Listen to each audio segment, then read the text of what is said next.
Okay.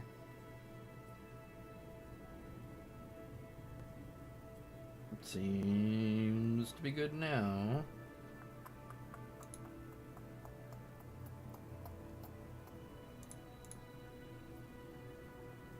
Ish. No idea if this even is broadcasting.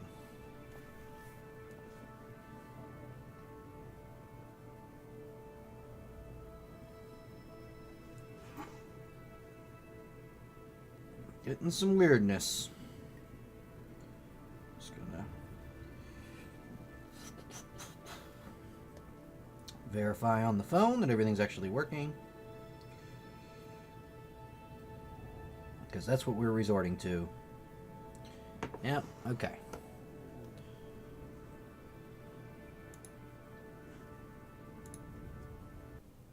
And we're off and away.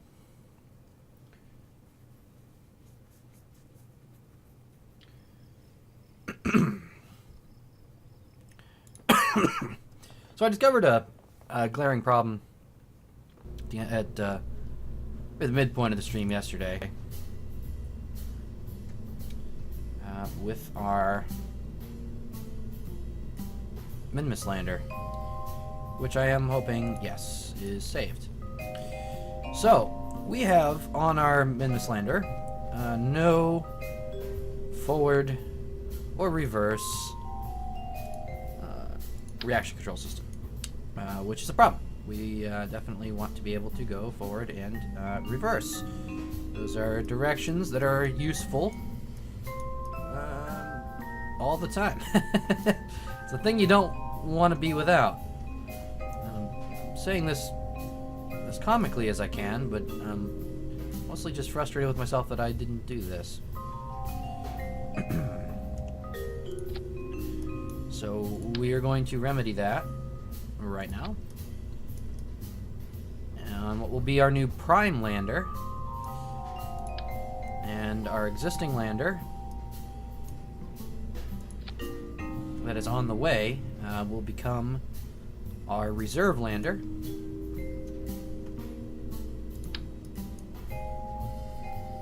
Because that is how I see fit to deal with this situation.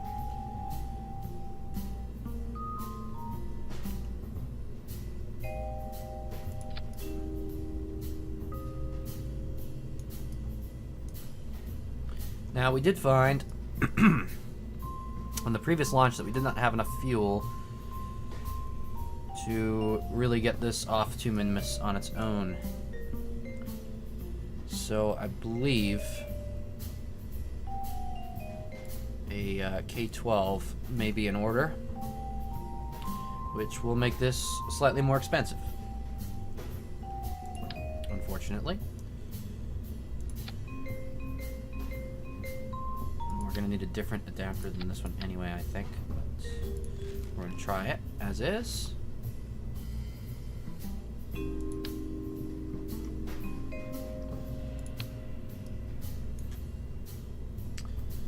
Our experimental 12-ton launcher.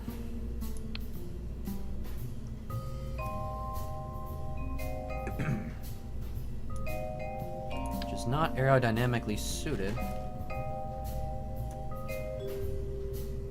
for this particular scenario.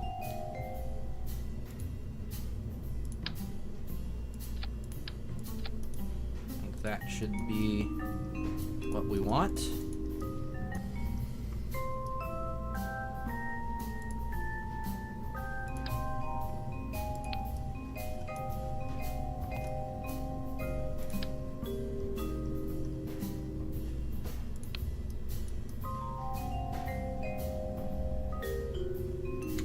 That looked funky. Should go.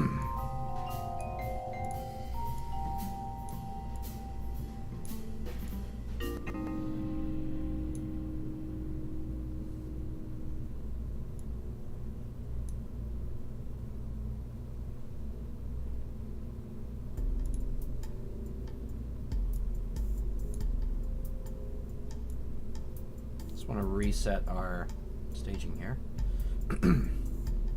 So the 4 boosters separate. The second stage will separate off. We'll drop. Actually, we'll probably need to drop this before the second stage. Drop the nose cone. Alright, then second stage. Then this. Okay. This should be our prime lander. And this should be able to power itself all the way to Minmus without too much hassle. I say that rather incredulously. Because things have not been going my way as of late. So,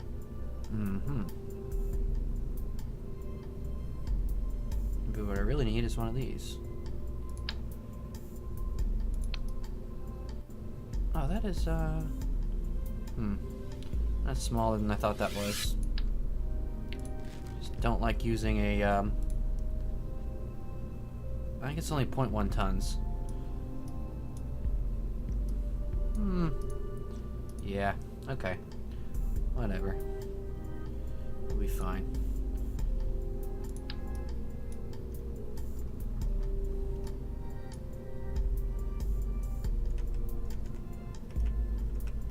I almost feel like a K-15 might be the better option here.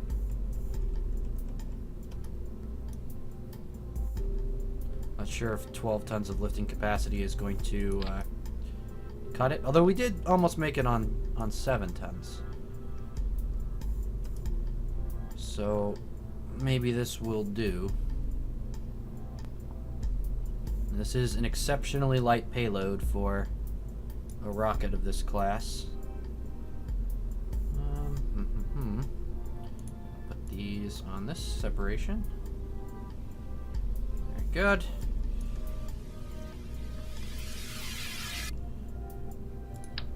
Put a second set.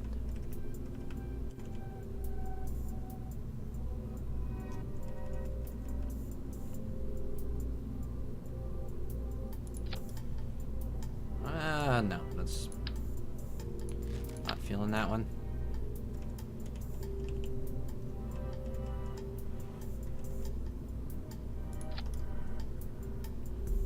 Why is that at a weird... I didn't think I angled that different than the other one. Correct that. There we go.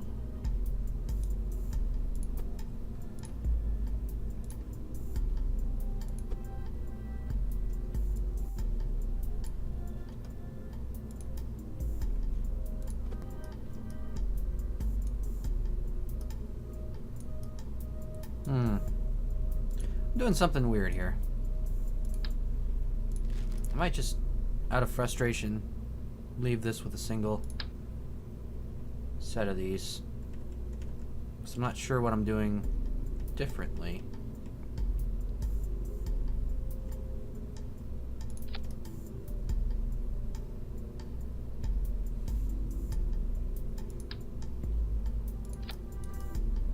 Oh, no, there we go. That looks more aligned.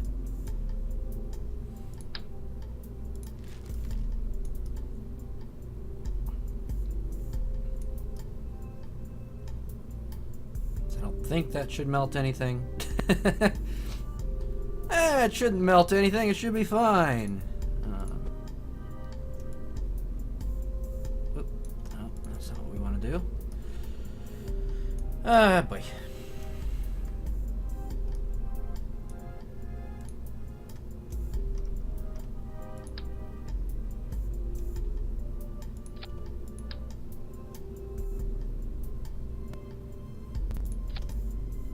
Should be a little more centered.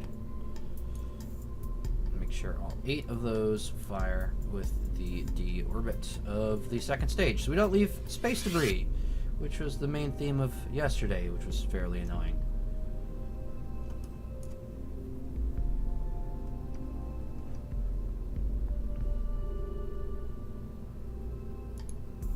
All right, new prime lander.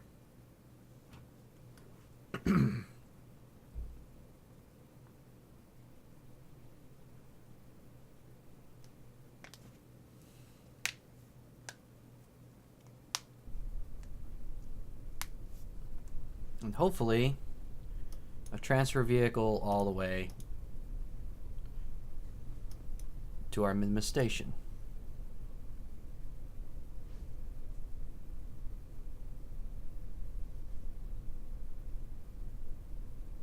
Where's Autostrut? Oh, there we go. Alright. Why does this have a Grumman on it? Tom Fred, are you serious? Pulling some Jebediah stuff here.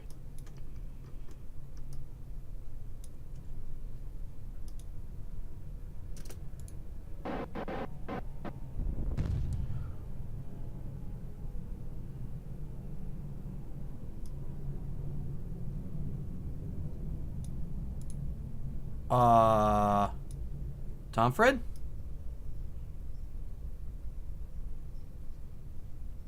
That was, I think, a glitch. I might,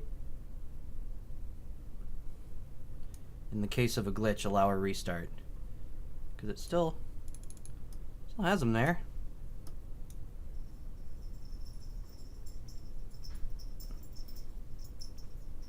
Where's the mission log?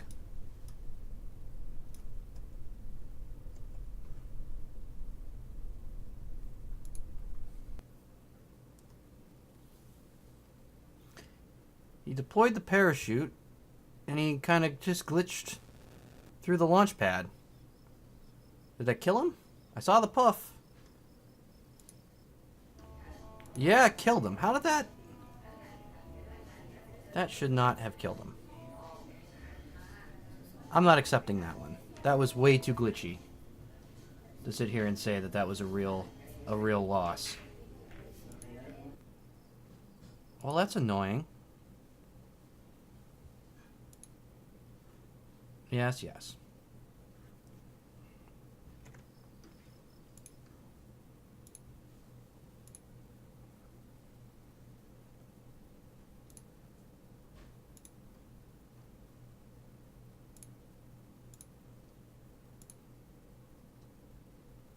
This is what, like the third time I've had to do this for different glitches?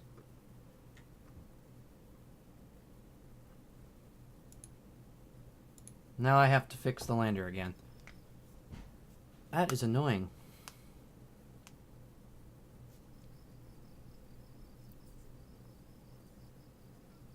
But yeah, like I said, that is not, there was no way that was supposed to happen.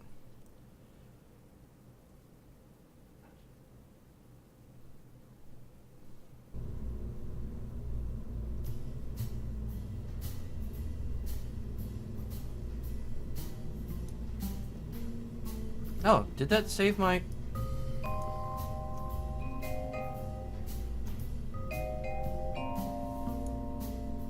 How did it save... Okay.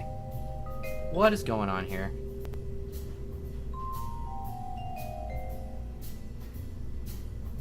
Oh, Kerbal.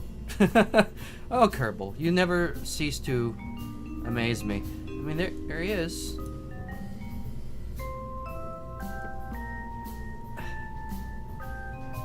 I really don't know what the heck. I don't know what to say to that.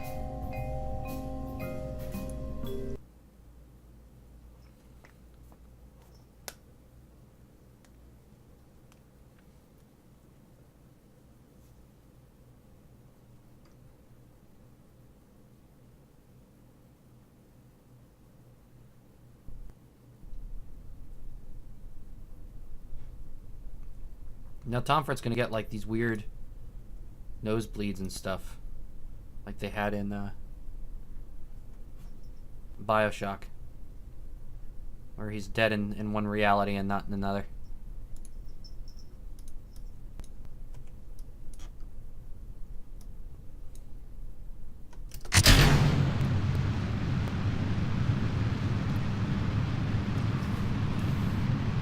That's kind of horrifying.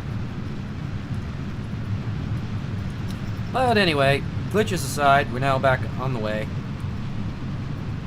Using a 12-ton launcher, 12-ton payload launcher, to get us to Minmus.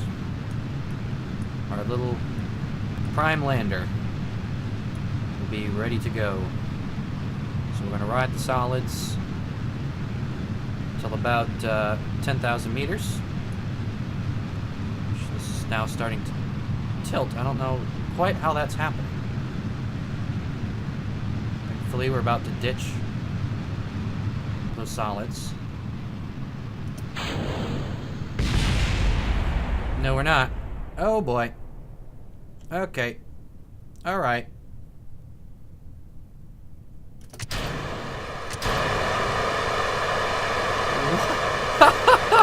That is not where the staging belongs on that, sir. Okay. This is, maybe I should have, reinvestigated after that, quick load there. What was... Whoa! Okay. Alright. That was, that was the first stage. What is going on here?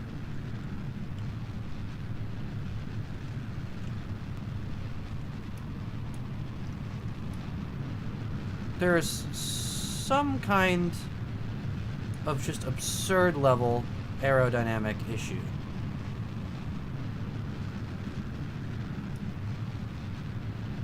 And then, of course, the staging issue. Look at all the pieces. Oh, that's just sad.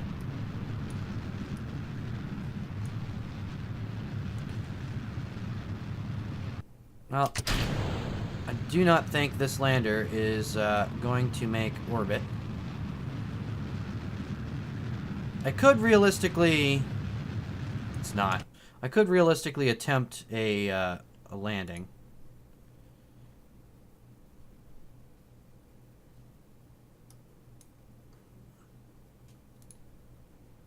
And let's see if we can salvage at least the expensive part of this, which is the actual vehicle.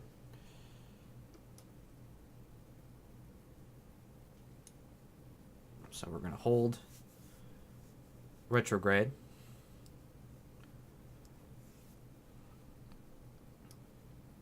Allow the atmosphere to slow us down. We do have drag here if we need to. If this starts heating up, we are going to actually ignite the engine. I'm not sure if that works in the game, but in real life that does give you a bubble of atmosphere around the base of the lander. Alright, we are really low to the ground now, so we need to start decelerating.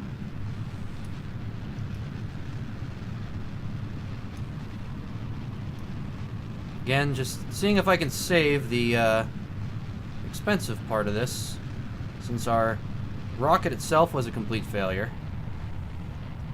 And I need to now go back and reinvestigate that.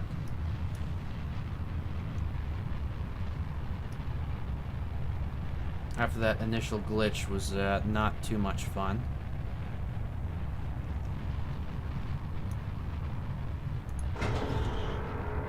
We're going to be landing on water, but I'm not sure how much cushioning we can get from the landing legs, if needed. Thankfully with water I now know exactly what height we're going to be hitting the surface. So I can kind of... Oh, we're about to run out of fuel anyway. Alright. That's good. That's cool. That's wonderful, right? Oh, yeah. That is not going to cut it. At all.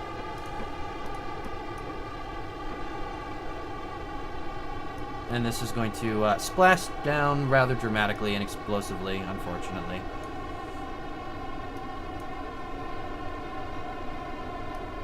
Yep.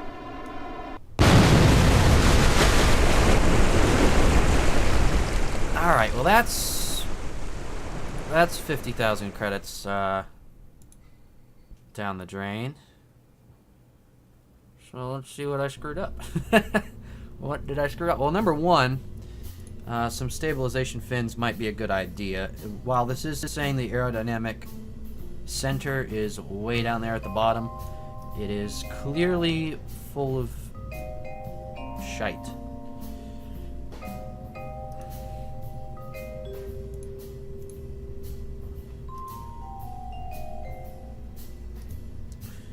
Let's put some large tail fins on.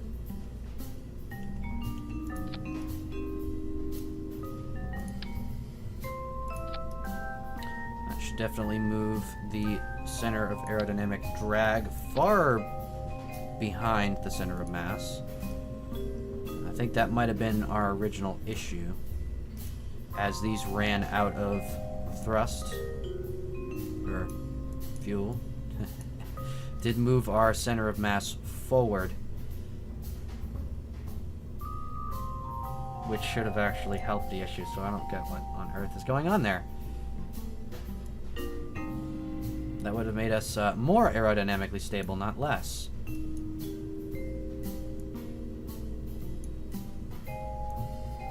Solid retrofires were in the wrong stage as well.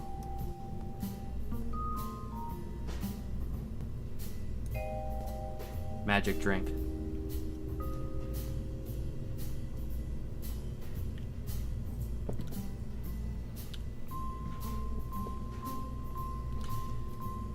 All right.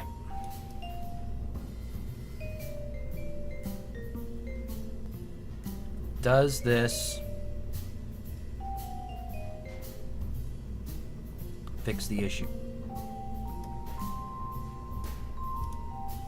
I'm really not confident right now. And normally I would probably just go ahead and put a fairing on this, but it would be quite large. And I don't think that's going to work for me. Make sure. Yep, empty seat. Don't need... Although I'm convinced that was a glitch.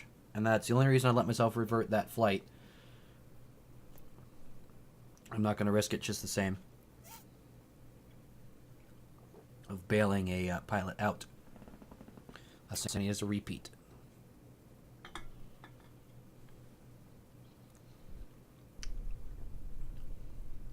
Because he did land before he started warping around.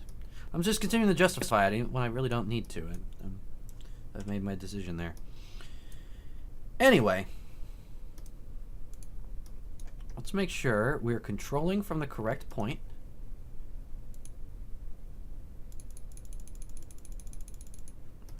So the fact it doesn't have retro. Okay, yeah, that's because there's no. Right. Facing the right way around.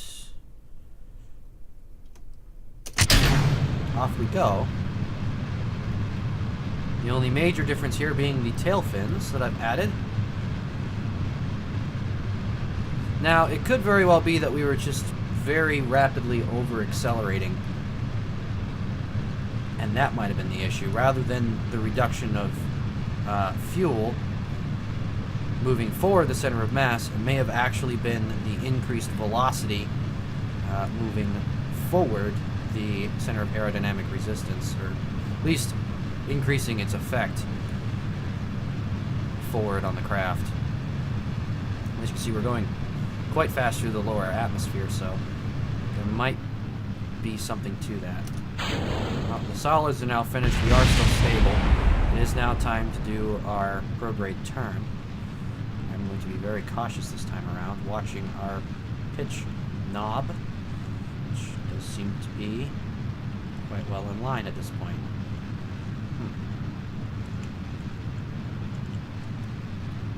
Alright, and heading prograde, driving our apogee. This one seems to be going much smoother. So, of course, this pitch right here, you can see it wobbling up and down. This is the steering of the gimbal. So if this reaches its maximum, it means that we can no longer steer any further. And that is not a good sign. That would be a sign that we are not currently stable, but it is looking very stable. Our gimbal is keeping us on course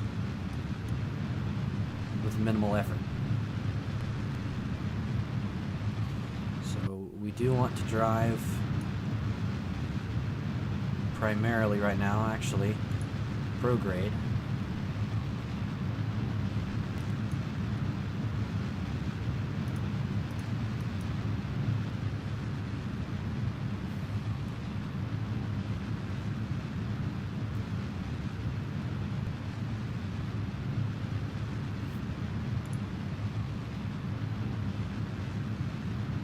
You want to drive a high and shallow suborbital trajectory with this first stage.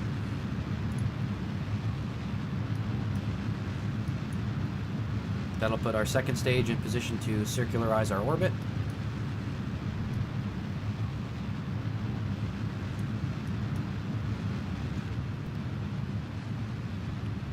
This is looking much better.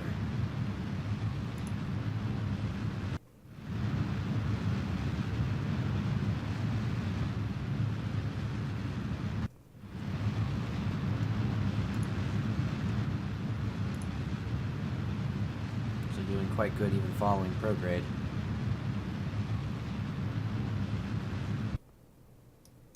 That is a really good trajectory for us to circularize.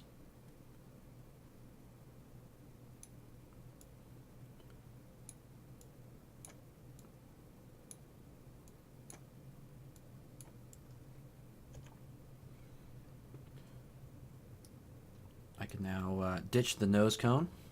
No longer need that.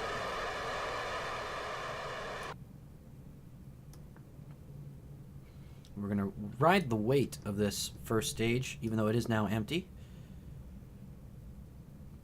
As a little trick, we're going to carry it with us all the way to the maneuver, so we conserve our momentum.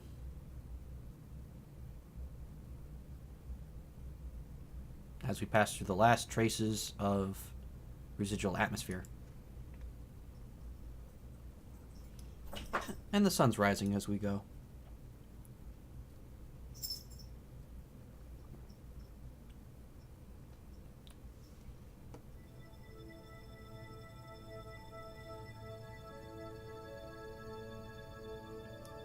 We're going to have a 23-second burn. That is not bad at all.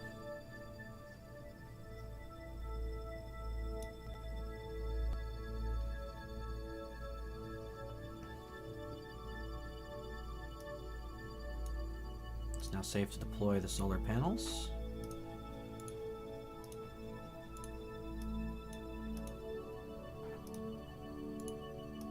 So 23 seconds. We're going to wait till 12 seconds away from our maneuver node to initiate the burn. That's when we're going to separate from this first stage and get our second stage going.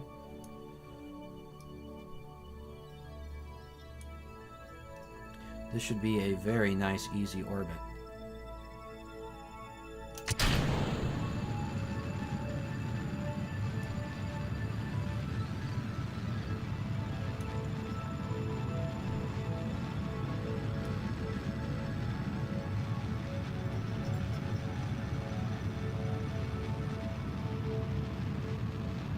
Perfect. Now I have a very circular orbit at a safe altitude.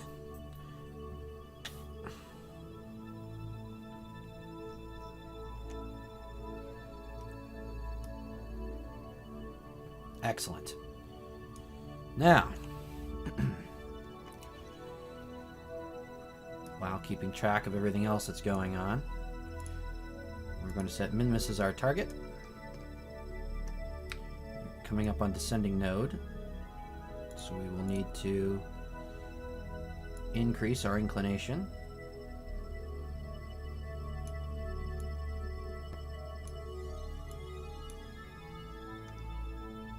Alright, that'll give us a 0.0 inclination. And it'll raise our apogee, which didn't really care about the apogee at the moment, but you know, it's better benefit than lowering it. So a new prime lander is on the way. This is going to be a 9-second burn. I'm gonna warp a little closer to the maneuver. That should give me just enough time to position us properly.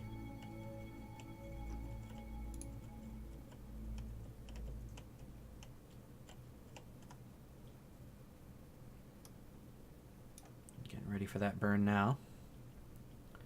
Only for 5 seconds away from the maneuver node before we initiate it.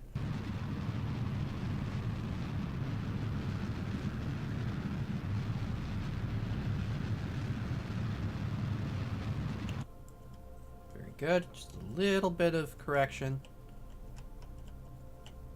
Yeah, I definitely think the 12-ton launcher was the right way to go. Oop, overdid it. But still 0-0. We're still close enough. That should be fine.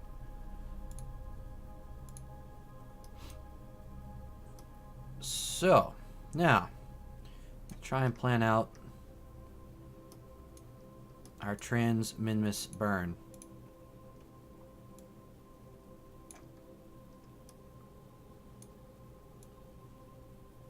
So I have to aim where it's going to be, not where it is, of course.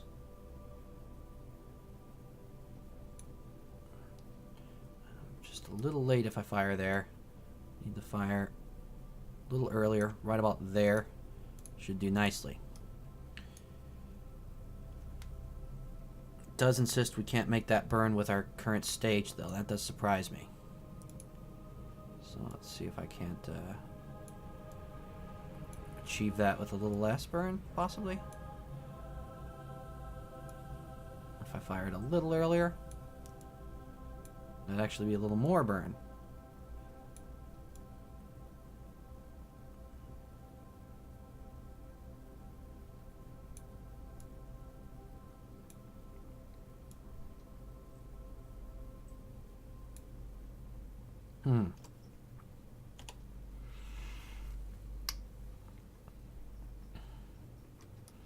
We would have to transfer 200 meters per second worth of delta V down to this transfer stage to make that work.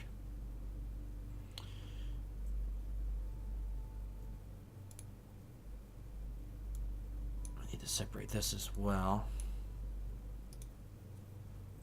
Put in delta V.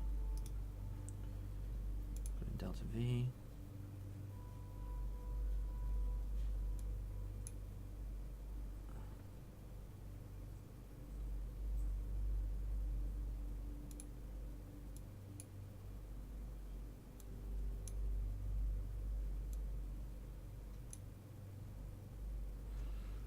So those only have 91 meters per second of delta V. So that is definitely not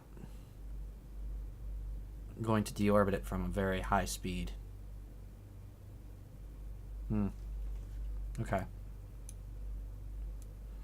So yeah, what we're going to need to do is transfer fuel down.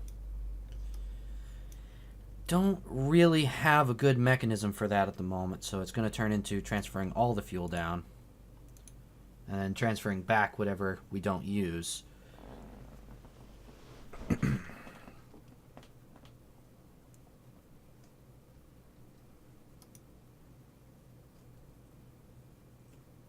line ourselves up with our maneuver.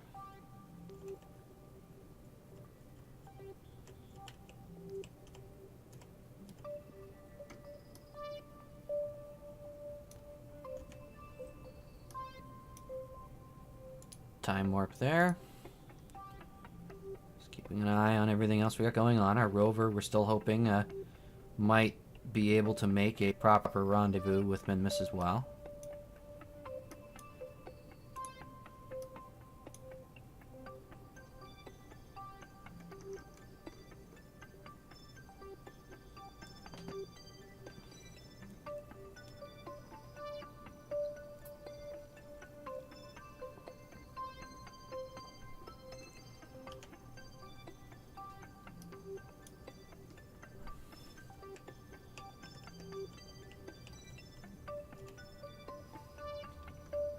Alright, this is going to be a 32-second burn.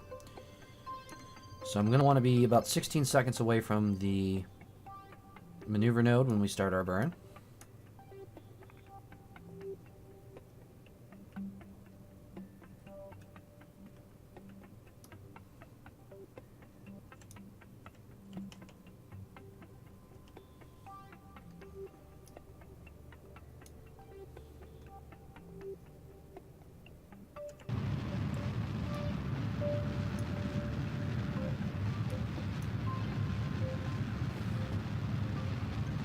Very crazy looking craft.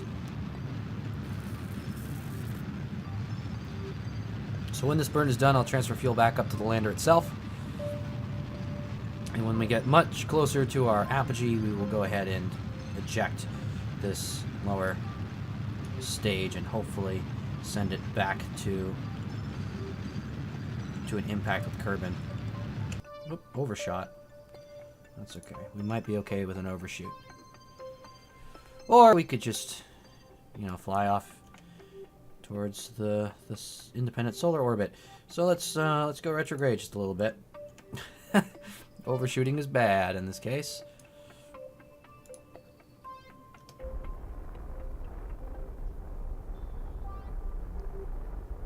Alright now, come on. Wow, we overshot by a lot. What on earth?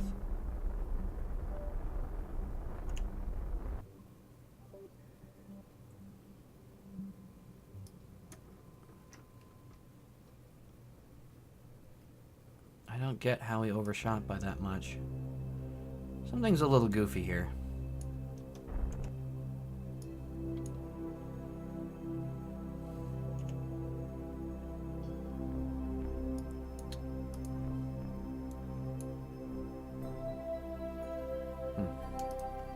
Anyway, as I was saying, we're going to transfer back any fuel we didn't use, which is about half.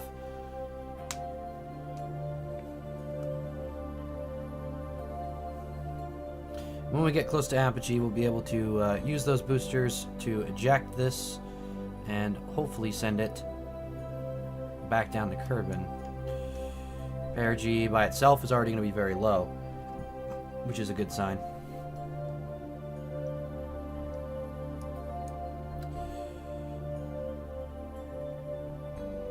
Other than that, I don't think I have anything else I really need to be launching at the moment.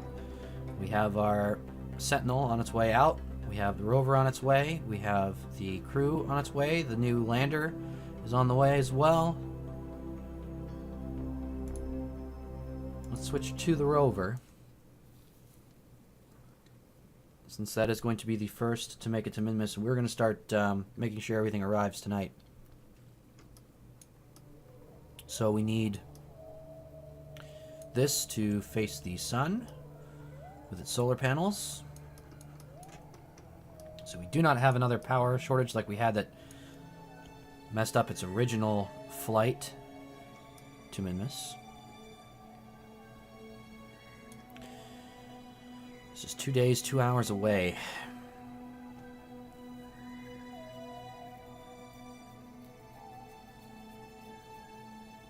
I think I'm willing to do that. I think I'm willing to fast forward that long. We did a lot of maintenance stuff yesterday, so I think we're just going to let ourselves get to the fun bits of today.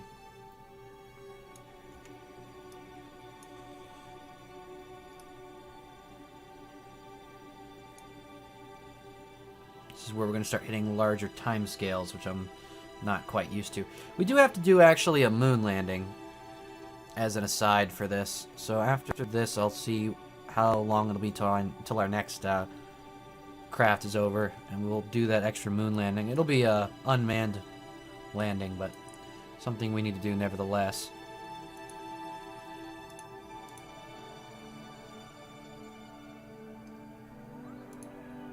Time warp the rest of the way to our Minmus perigee, or lowest point of our orbit. So we can do the capture burn for the rover. And we were only very briefly in the influence of Minmus, in the gravitational influence of Minmus. This shows as a curved line, however, as you can see, it is actually going to be a straight line relative to Minmus.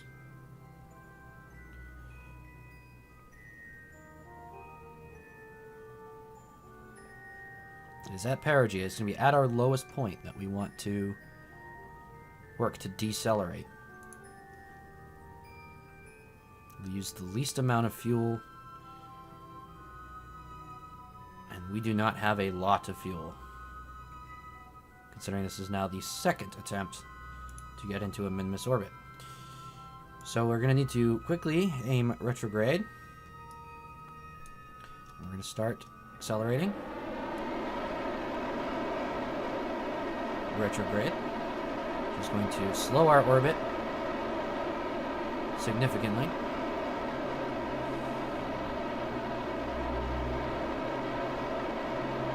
At this point now, back on a Kerbin capture.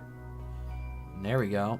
There is a Minmus capture. This is kind of a bizarre. Oh, that is strange looking. Okay. Can we be a little more dramatic with this? What happens if we continue to decelerate?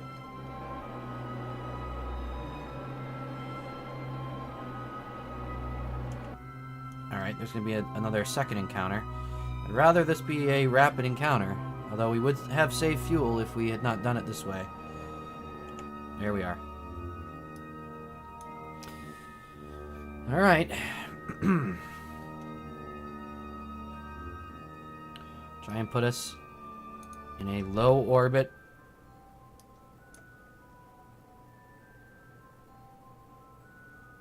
Of Minmus.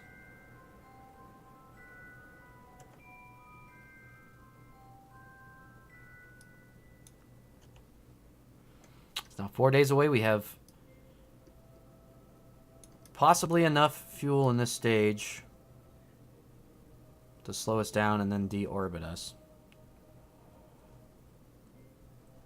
To make sure that we are facing solar panels once again. Whoop. Stability assist, please.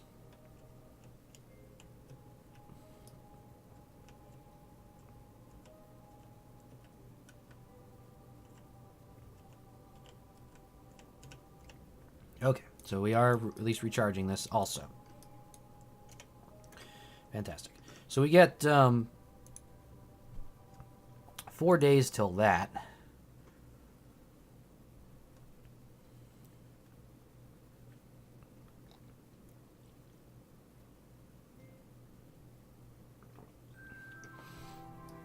Our first expedition to Minmus, first manned expedition, is another 2 days, almost 3 days, 3 Kerbin days away. A little over 3 days till Perigee. So, yeah, that one's got a while.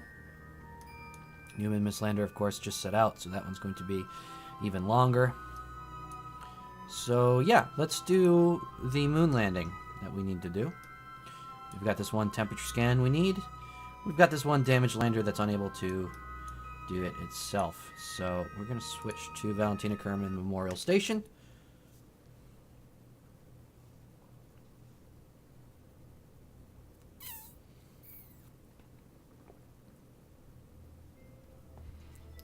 Vodka. Alright.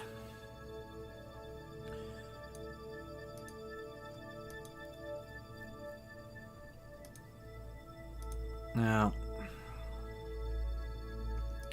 that is not going to be a new landing zone. We're not going to get any new science out of landing there, because we have already landed there before. Twice. Once where we crashed and blew up our engine, and one where we rescued the stranded Kerman. So, there's going to be no benefit to sending down a scientist. There's really no benefit to sending down a pilot, because we have a probe core. Our primary lander is not fully fueled. I don't know what's wrong with me there. Am I really that low on fuel?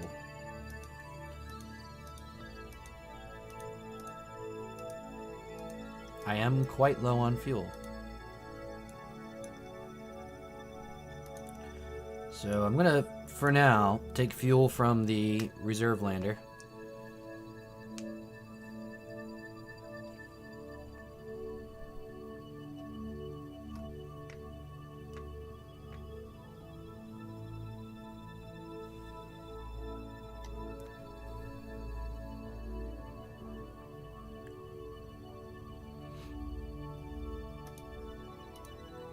And we're going to fill up these secondary tanks on the primary lander.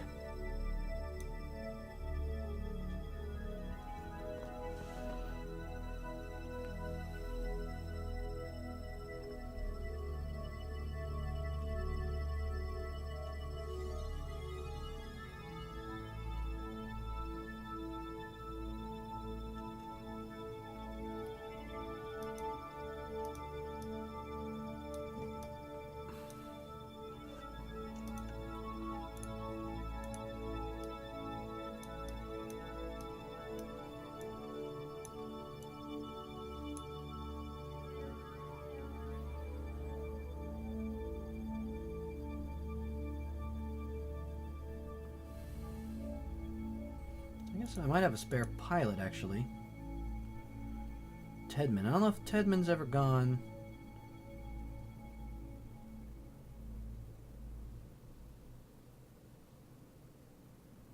Might send him down just for the experience, actually. That might be a good idea.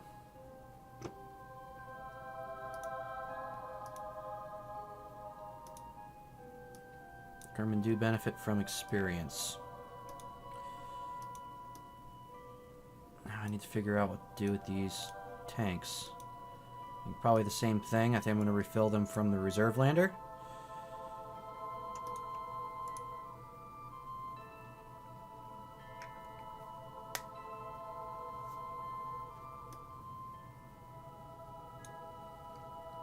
That's our monopropellant, our docking and maneuvering fuel.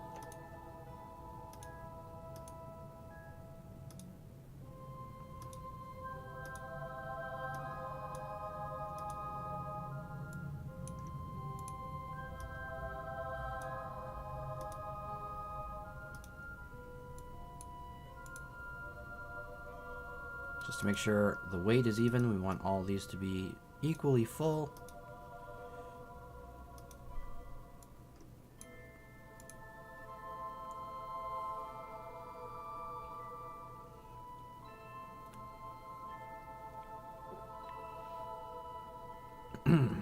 Having a misaligned center of thrust and center of mass is never good, so definitely want to make sure we do that.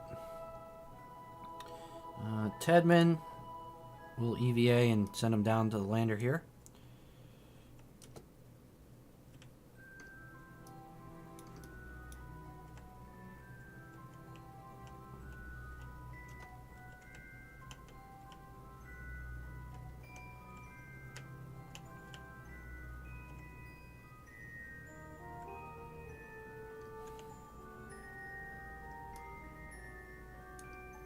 And before he leaves, since he is heading down there, we have Dresfin. This is one of our Kerman will be rescuing shortly. However, he is also a scientist. Dresfin here was stranded in independent moon orbit when we got a contract to rescue him. He is now going to be part of our space program in exchange for the rescue. So he is going to reset this canister. Since we're going down there, we don't want to miss out on any science, even though I'm sure there's going to be very little to be had. And that being done, he's already ready to head back.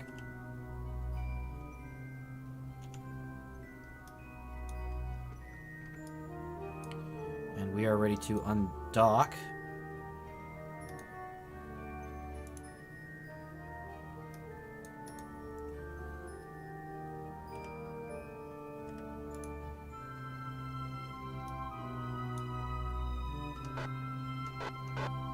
Get some distance.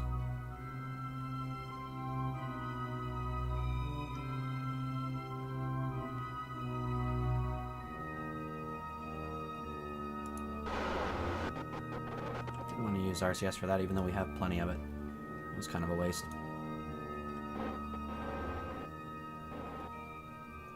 Okay, map view it.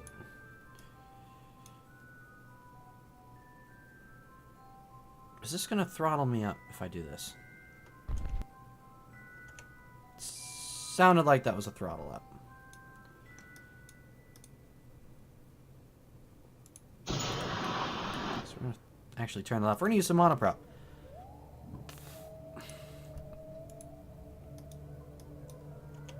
Because why not?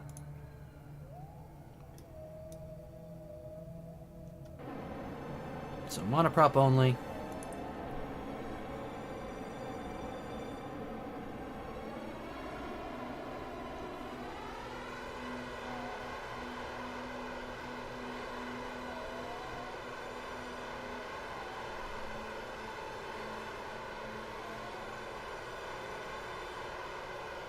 Lower us down to a lower, but still safe altitude.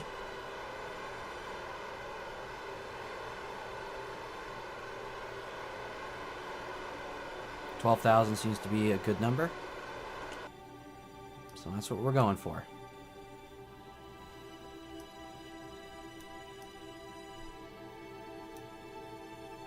It's only in 22 minutes. And then after that, we'll be in position to pretty much immediately start working on lining ourselves up for this. We could start probably doing some inclination difference to get to this point. I'm going to actually try and plan that out. What about here? At this point, we'll want to go down. Nope. Up then. Gotta get that straight. Make it a little easier to reach that point.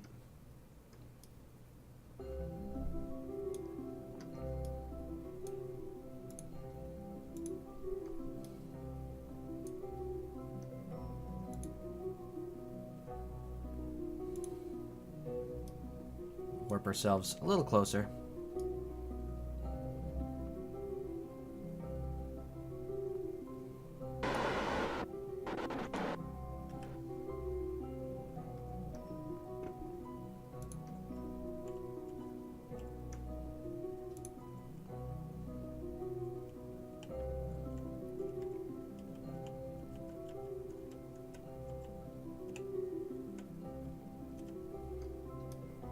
It's a 1 second burn. Not sure how much we trust that because we're going to be using monoprop instead of the main engines, but whatever.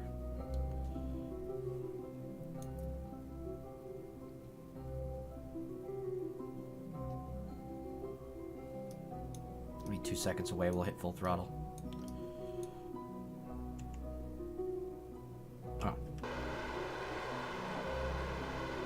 Oh yeah, shouldn't have trusted that at all. Fair enough.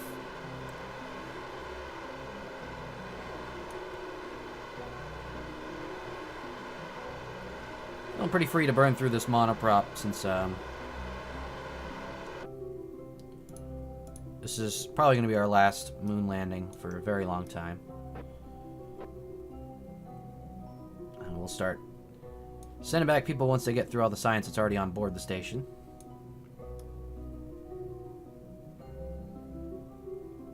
Still a little more inclination adjustment required.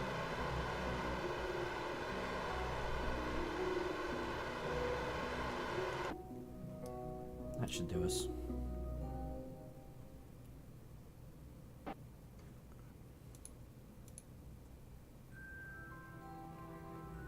And we'll get to periaps. We're going to then circularize our orbit. So we're going to aim retrograde once again.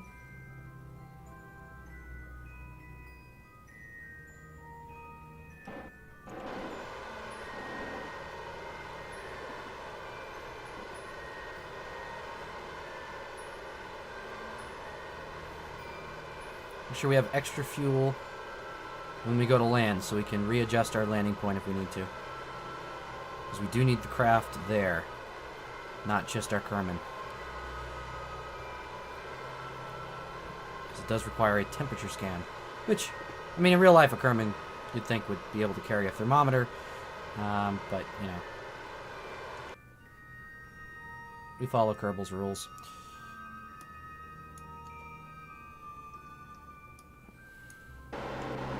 RCS off, please.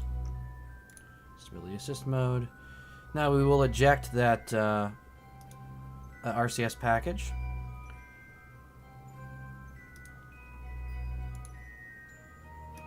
And we will redock with it when we get back to orbit after our landing. Gives us significantly more delta V. It's a much more fuel efficient way to accomplish this. Reactivate our engine.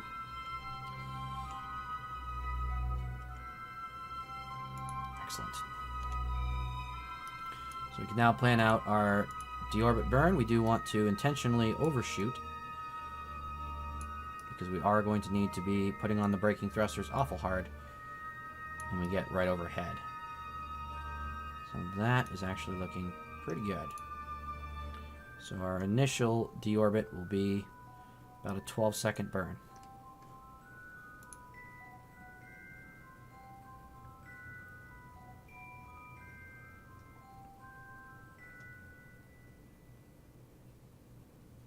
Very similar to what I'm going to have to do with the Minmus rover, although it's going to be very less severe because of the reduced gravity of Minmus.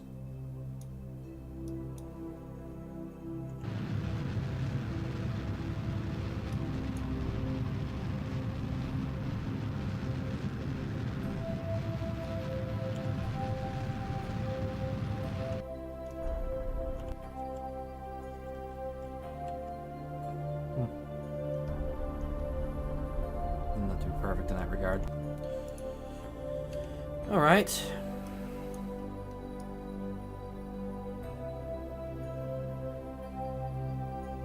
Looking actually really good to line up to this. And no one was more amazed than me.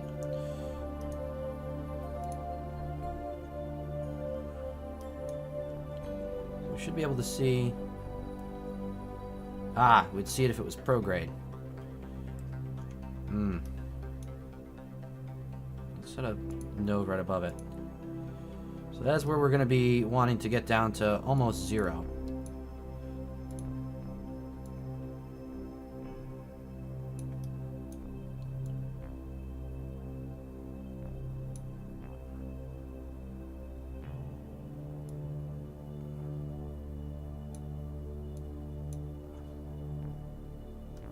Second burn. So 14 seconds away, we're going to want to start doing this. So right about now, almost.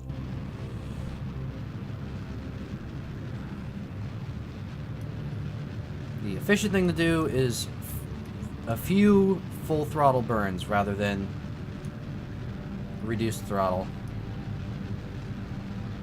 So we want to be fighting the force of gravity as few moments as possible while we do these maneuvers. Which inevitably means a faster burn, which means higher throttle.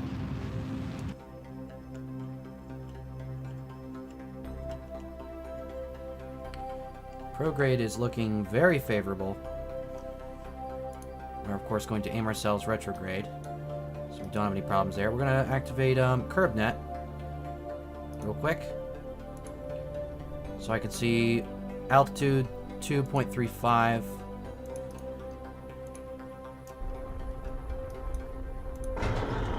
Activate our lights this time, so we actually can see where we're going, which is what screwed one of our previous landers.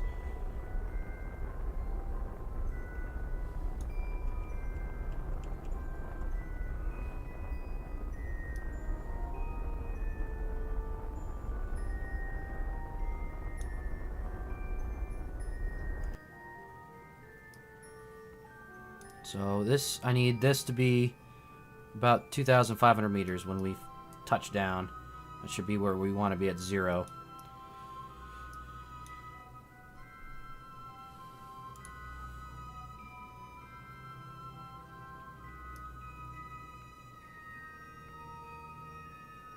Kind of landing in a crater too, which is not good. Let's try and correct that a little bit. Let's stability assist. Burn a little bit this way. Slow ourselves down on the process.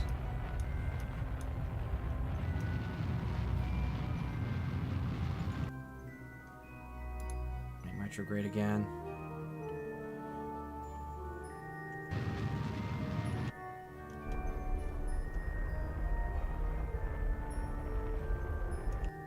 Still got a ways to go.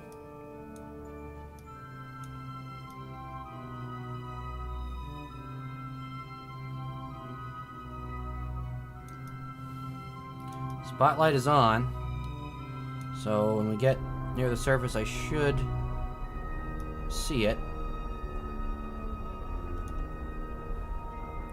That's the time when I'm going to start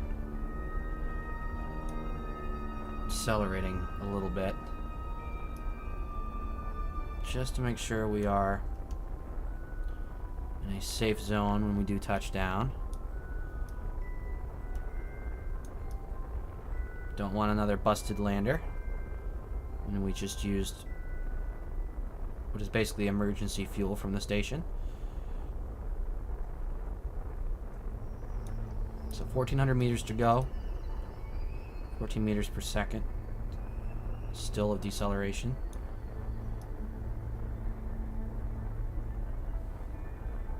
$1,300 meters. 1,200 meters. 1,100 meters.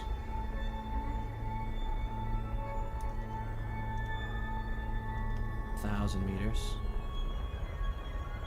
I can see the spotlight coming up, I think. Oh, nope. Don't do that. Don't do that. Ah, crap. Accidentally hit full throttle. Alright. Anyway. Back to what we were doing. Gave us a little hop. That was unnecessary.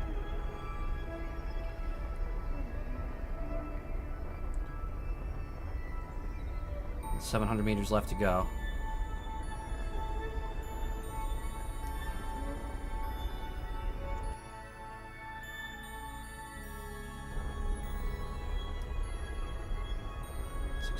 Left to go.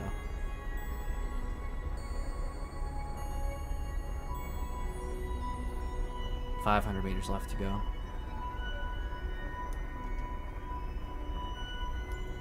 400. 300. Still can't see the spotlight. Why can't I see the spotlight?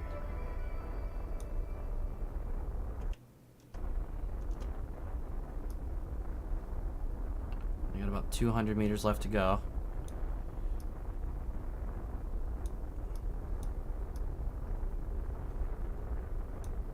This is extremely worrying.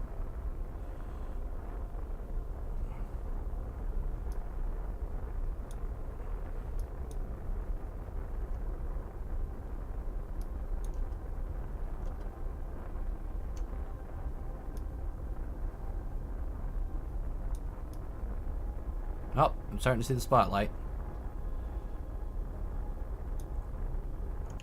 Don't want to be going up. We're using a lot of fuel right now. Trying to play it safe. Okay.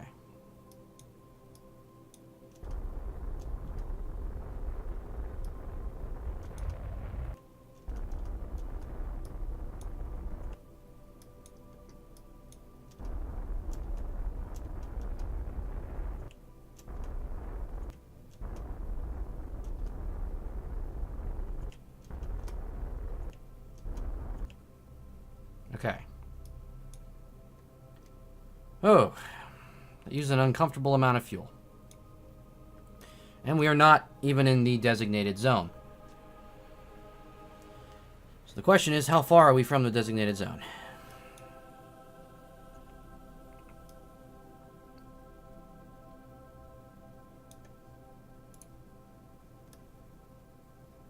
Let's get our pilot his experience.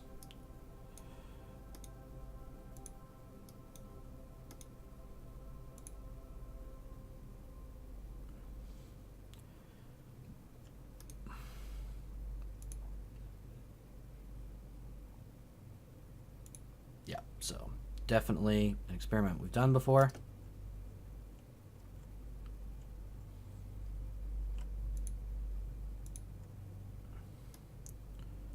So we need to go more this way.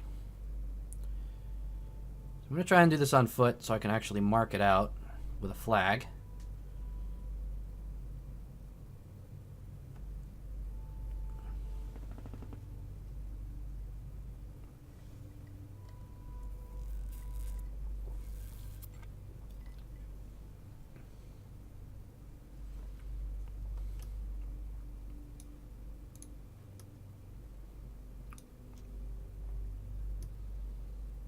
Wish it would read out for you how far away this was.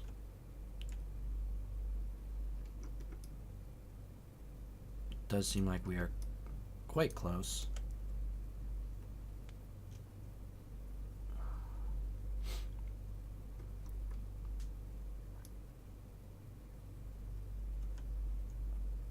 We are even quite close to our previous landing. Our reusable lander we were trying to get over to here that had previously crash landed without an engine. We were trying to roll it this way. Didn't really work.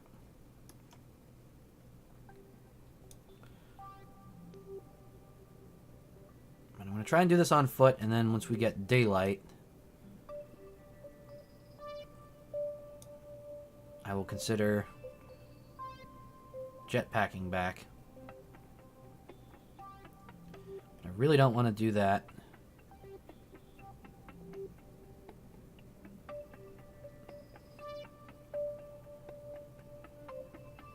While it's night. For the same reason landing was just stressful.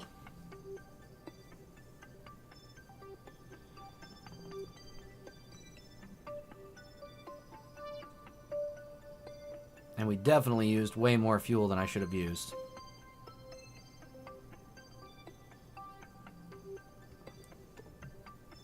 Actually, gonna take a second and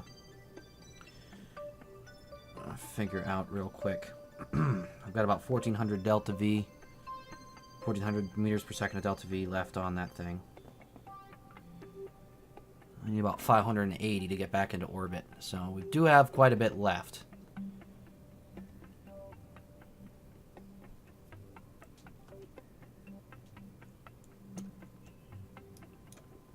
Is he still not at the zone?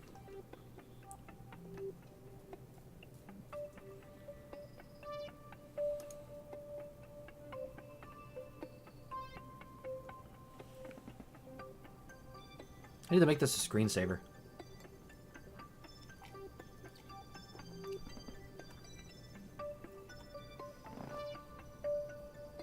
That's a screensaver for you.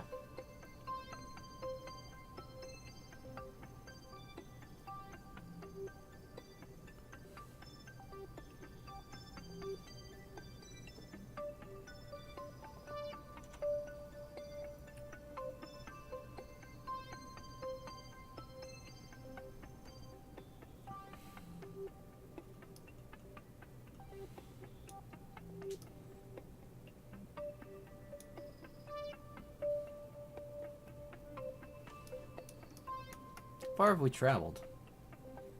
200 meters? Yeah, so we weren't actually that close to the landing zone. Thought we were much closer than that. It is hard to tell with these navigation figures when they're going to count to this, you know, your prograde direction. When you're trying to land and aim retrograde, it's not that easy.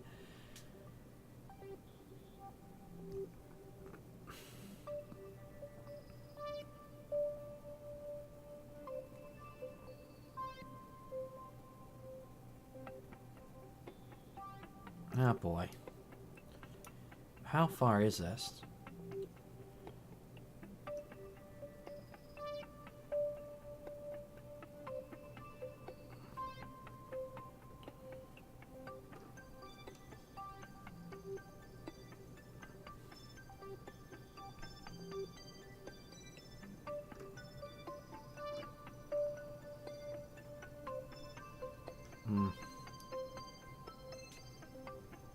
Now, could it be this big old rock is our target zone?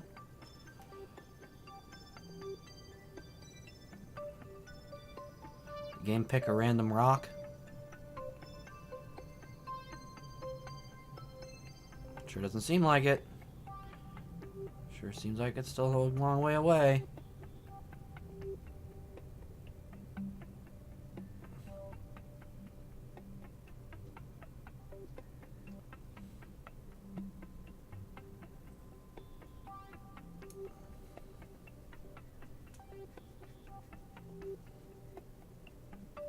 Oh, boy.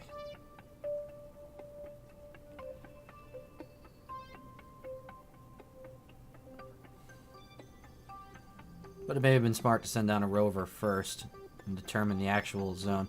Well, actually, if I was doing that, I would, at that point, just take the temperature scan with the rover.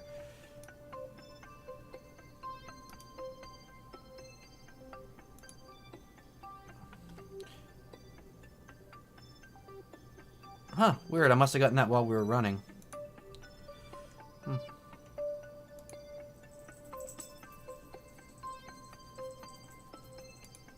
Okay, yeah, take some surface samples. There you go. More science.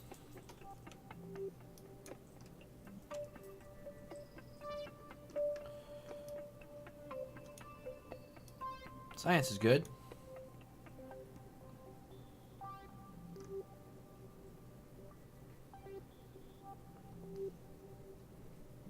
How are we still not at this zone?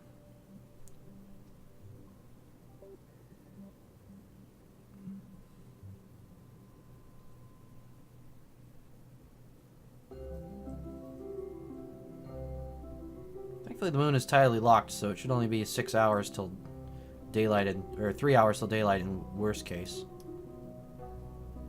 Which I'm not sure where the sun is relatively speaking.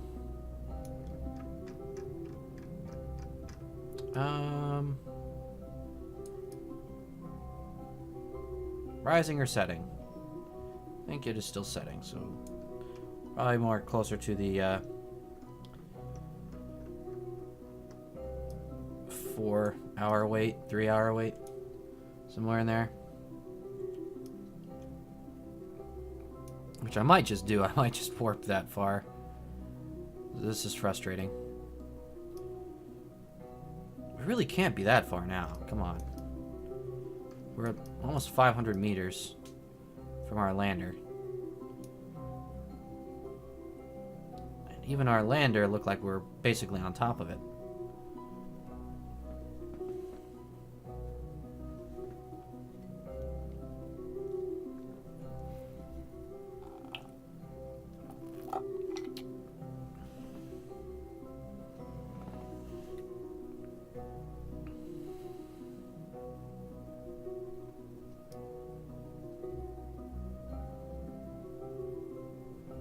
Alright. Yep, we're gonna do some time warping.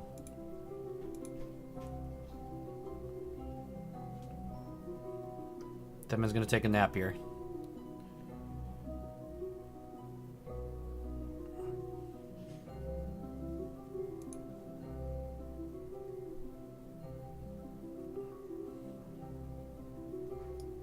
There's another good screensaver for you.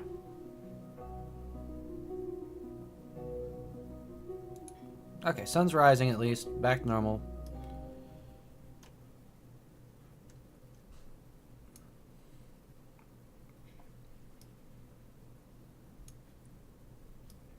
We'll at least try and run for a little longer.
There's one of our probes flying by. That's pretty cool. Alright. It's going to be right when I decide to start jetpacking here that we're going to enter the zone. Yep, there it is.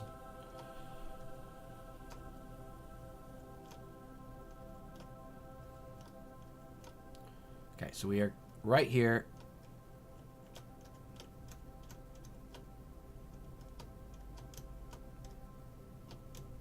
Okay, we are in that zone. So we will plant the flag.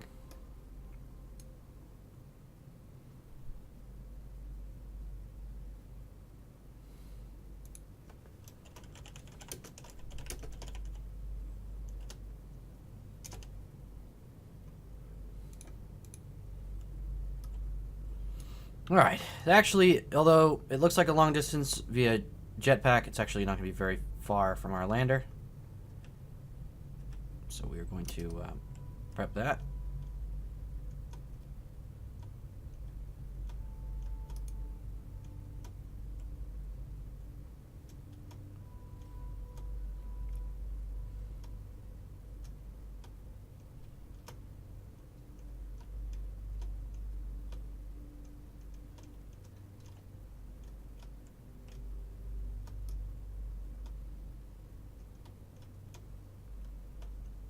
Your mission along the way with courage I will face. I will fly them every day straight into outer space. With me, the time is right. Our node is drawing near. SAS and thrusters full. Drop the landing gear. I dig it.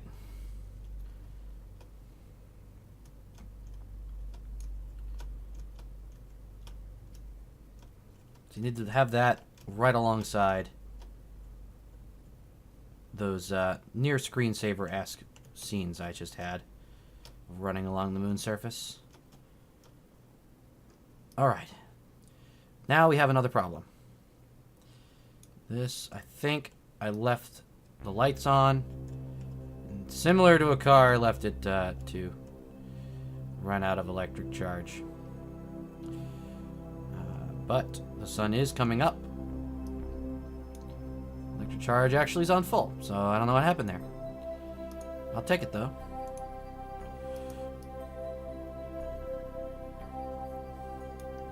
Maybe too old for Pokemon. Definitely not. But, I do appreciate it.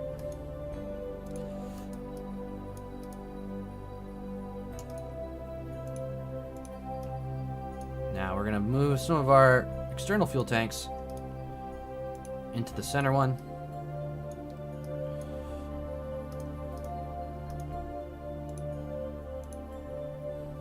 This clearly I set to the wrong mode. Needs to be a +1. Explains some of our issue finding our balance. And we need to get back over to landing zone golf here with the total craft. And this will be interesting. I'm going to read that in a second. Oop, oop, oop, oop, oop, oop, oop, oop, oop, oop, oop, oop. Okay. Okay. Okay. We can manage this. We can manage this. We can do this.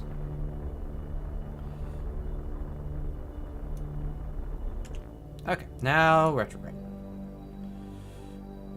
This is a much higher jump than I needed to attempt.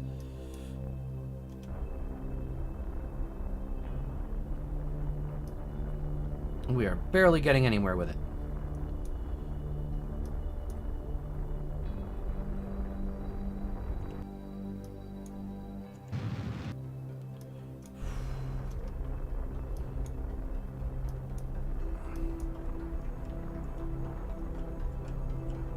A little closer this way.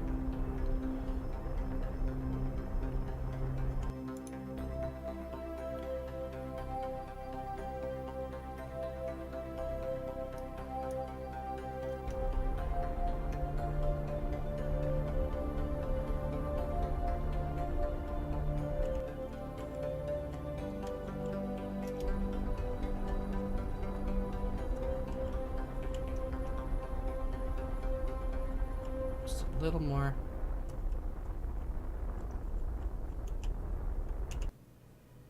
It's just gonna waste so much fuel.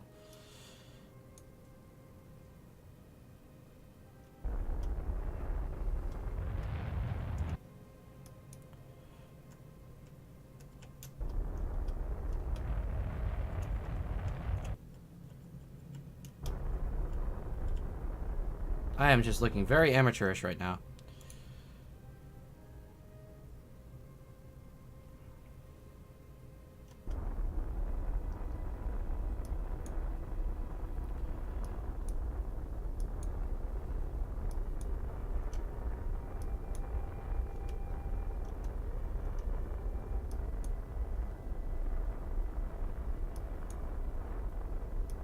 Come on.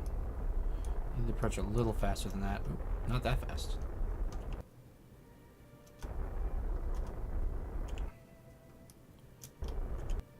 Okay.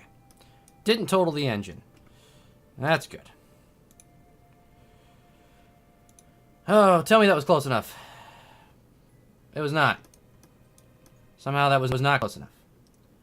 It says, in 1997, a crack astronaut unit was sent to prison by military court for a crime they didn't commit. These girls promptly escaped. Maximum. Where they go? Oh, that's good. Space crew for fortune.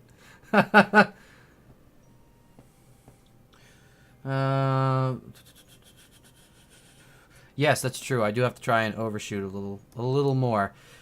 I thought I was a little further into that landing zone when I placed the flag, so I thought I had some wiggle room there, but apparently not. And apparently I'm ridiculous at aiming this thing,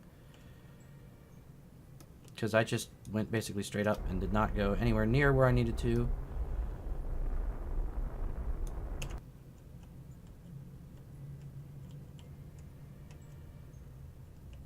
Very disorienting.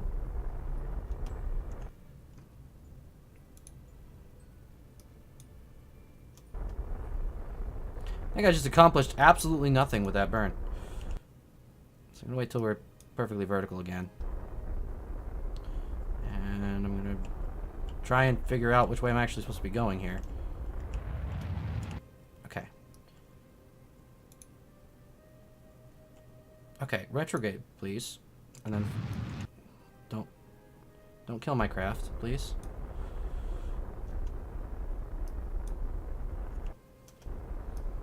The autopilot just kind of lost his mind there for a second. Trying to auto-aim retrograde was really not working for me. Okay. This time we should be in the zone.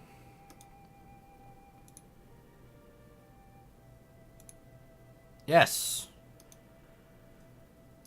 Continue to the next location. Are you out of your mind?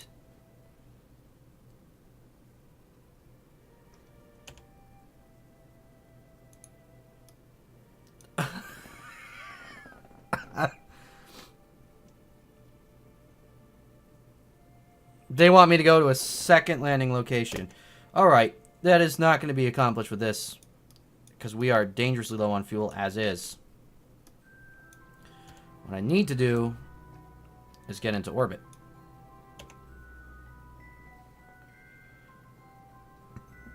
And that is precisely what I'm going to do.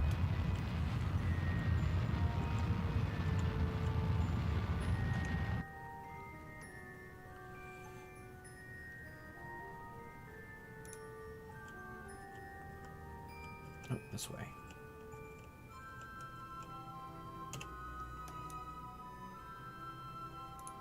And I made no effort to time that out with the recovery craft waiting in orbit, which would have been the intelligent thing to do.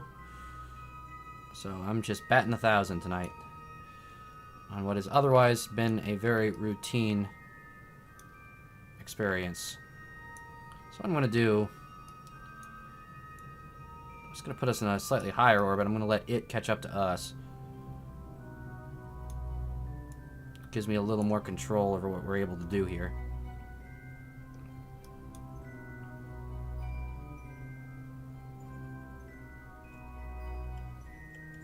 And we'll have an 18-second burn, so about 9 seconds away from the maneuver node. I'm going to go ahead and go for it. Yeah, I never did figure out really what I should have put on for spring in there. I was just kind of leave it on override.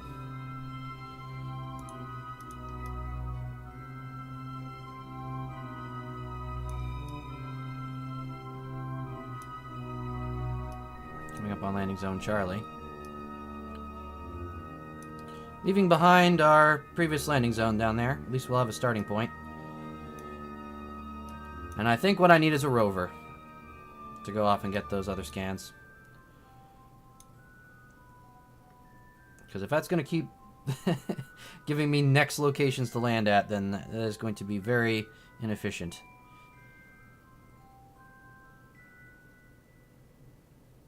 Especially since I already got all the science from that area. There's really no point to it.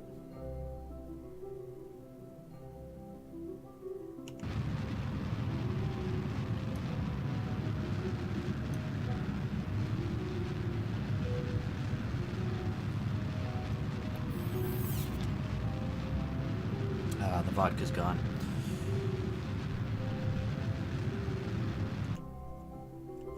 little bit of correction.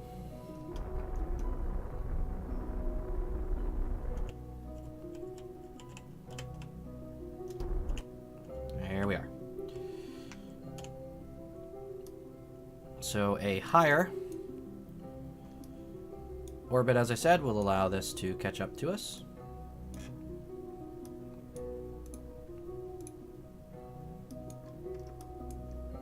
And when it does, we'll use its let's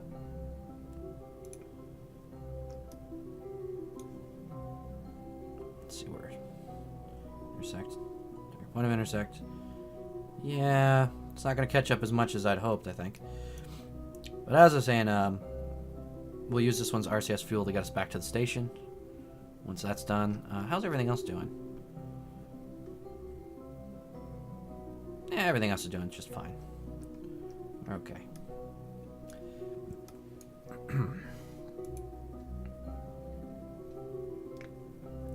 Some time warp may be justified here.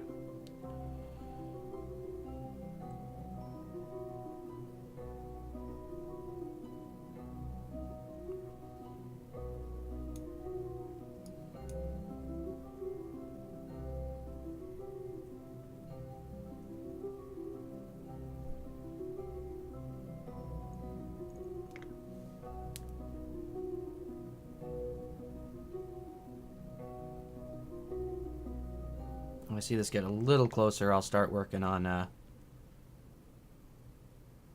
adjusting our orbit to match.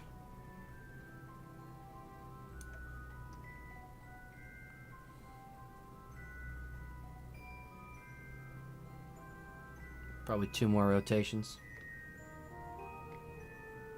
Which, unfortunately, this is as fast as we can warp at this altitude.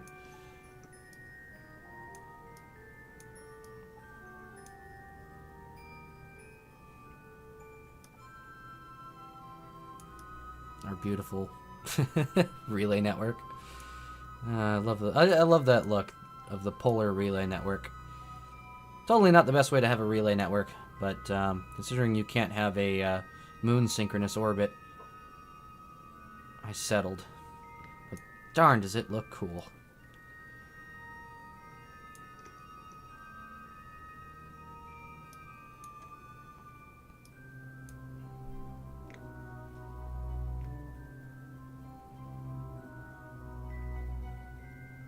Oh, this is just killing me.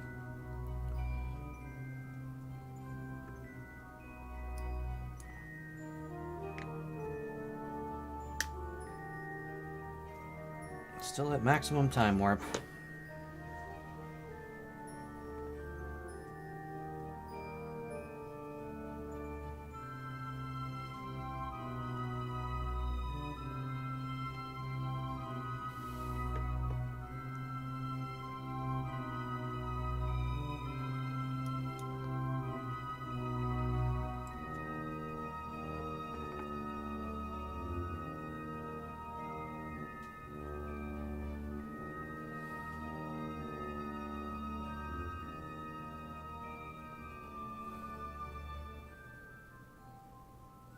Okay, one more orbit.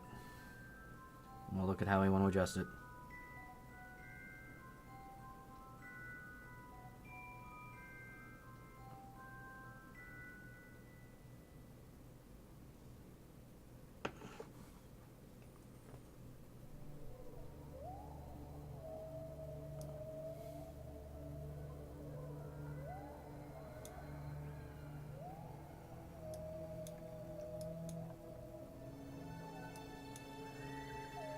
Let's try and plan out a maneuver here. So if we have a maneuver here, we will, yep, allow it to overshoot us. So we need to actually slow down, lower our orbit,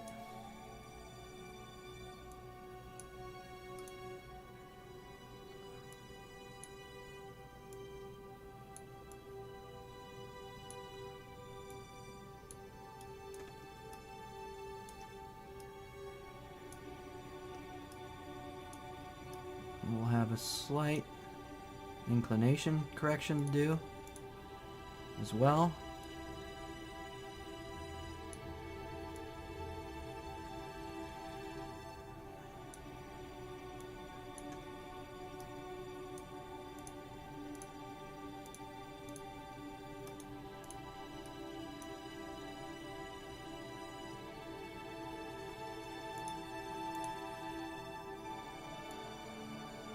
to go.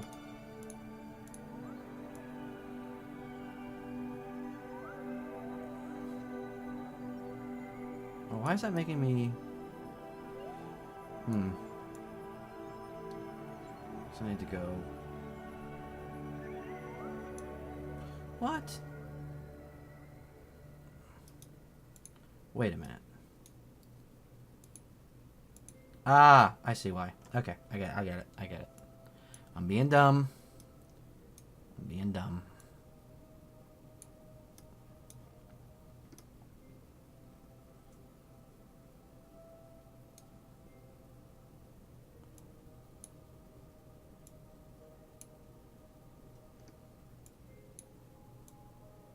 So yes, we need to do that maneuver first. We can throttle way down.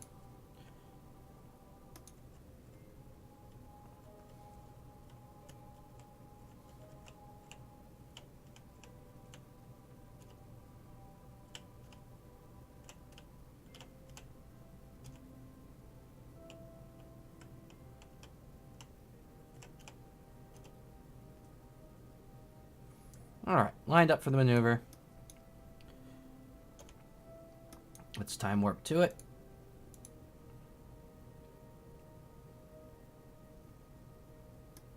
Of course, the time warp slows down even further as we get to an even lower altitude.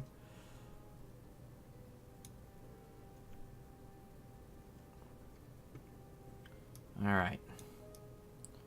So, 2 seconds away from the maneuver, we're going to start our burn. Be a 4-second burn.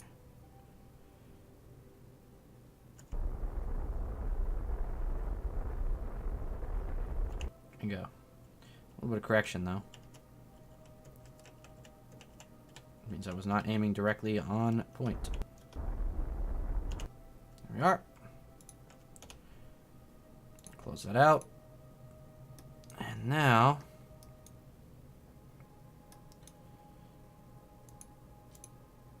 here we can start messing with the maneuver.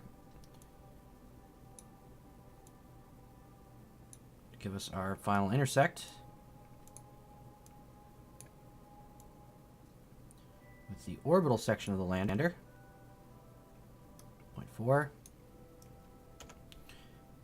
0.4 kilometers, I'll take it. 400 meter intersect.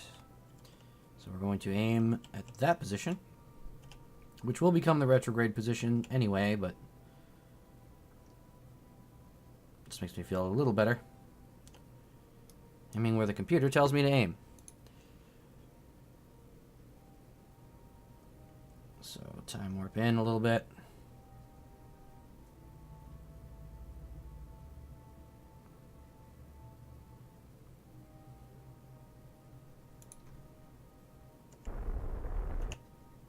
There we are. It's actually a fairly close to perfect maneuver there.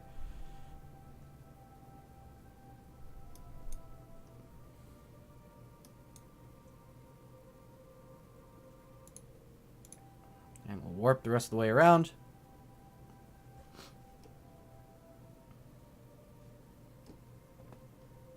We will aim for target, retrograde, and we will equalize our speed and direction with the orbital section once we get at our closest intersect.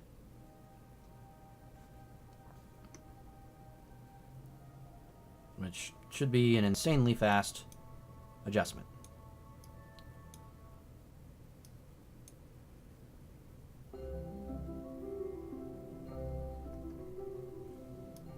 And we're actually in pretty good position to catch up to the station right after that, so that actually looks pretty good. We can eyeball this one. Yeah, we definitely would not have had enough fuel to attempt another takeoff and landing there for that other scan. Definitely would have been wiser to send a rover of some kind.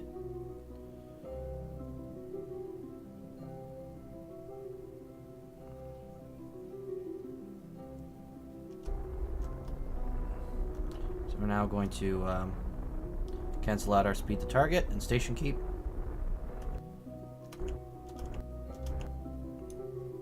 Alright, we're now flying in formation a good 480 meters off. We need to close that distance. If I could figure out today how to actually fly this craft, I don't know why I'm having such a brain fart, then I will get this going here. So we're going to aim directly at the lander.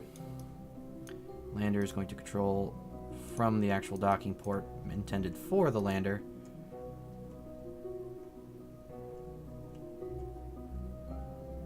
Oh, this is being so sluggish.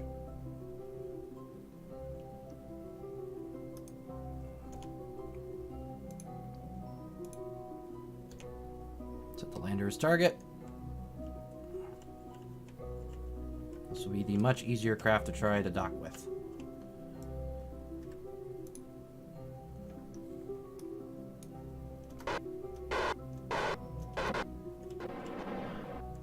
So now using the nav ball to guide our approach.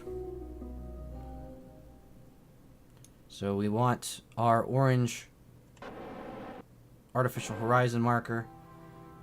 We want the pinpoint to be between the prograde marker in yellow and the target marker in purple, so that we know that we are heading towards...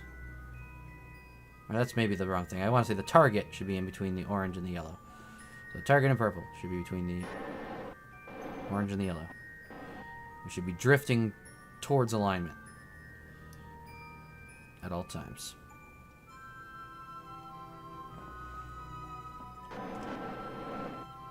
So that's what I'm doing there.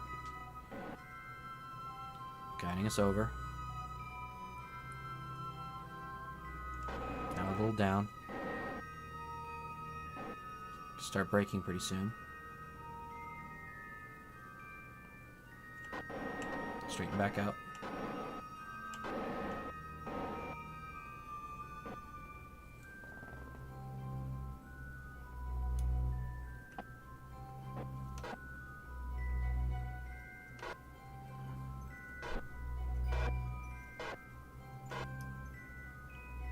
I'm going to try and get the rotation correct as well. Which we're actually pretty well off in that regard. We're drifting slightly though.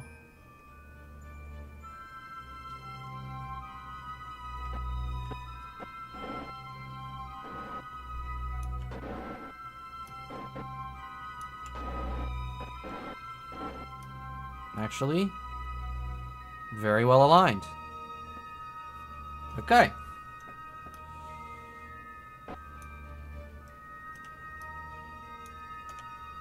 Now we should be in position to already be heading towards the station.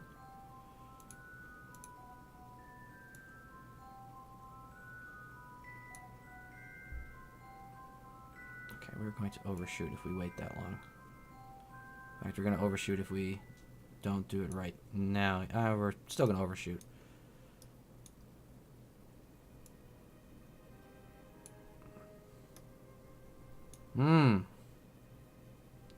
That's not good.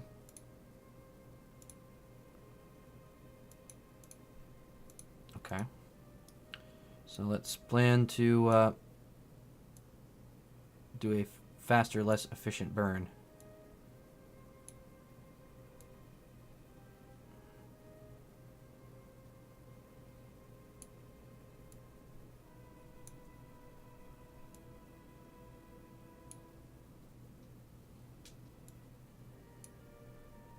That's not going to work.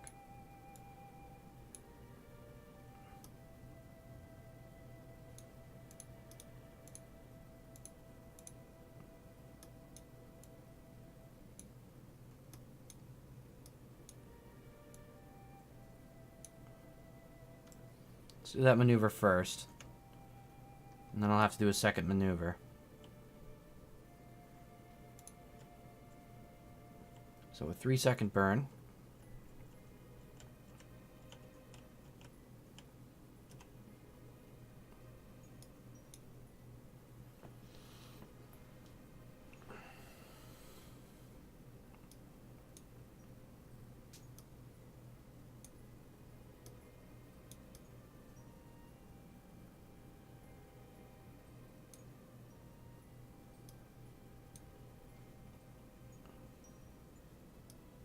So 3 seconds from our maneuver node is where we're going to hit the throttle.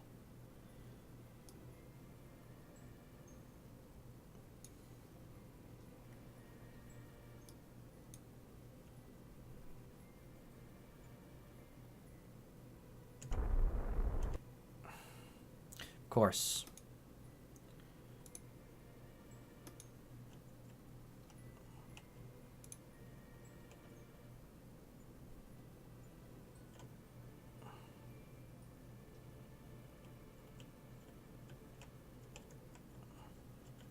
Controlling from the wrong point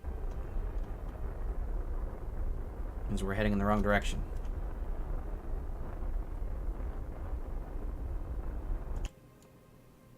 Not having a good run of things tonight. Kind of doing some silly things.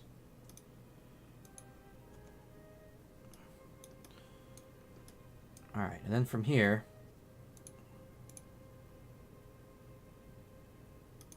No, it's not all what I wanted you to do. Thank you.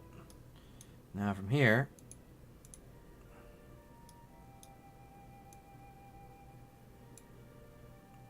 We want to raise this.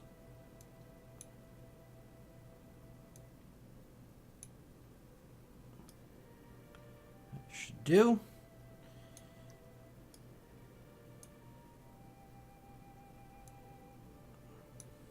Or I could accidentally hit the node and we could screw it up. You know, one of those. One of those two scenarios. So we need to pull out our inclination first off.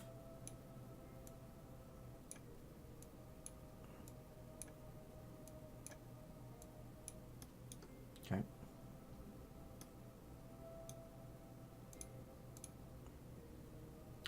Then we can worry about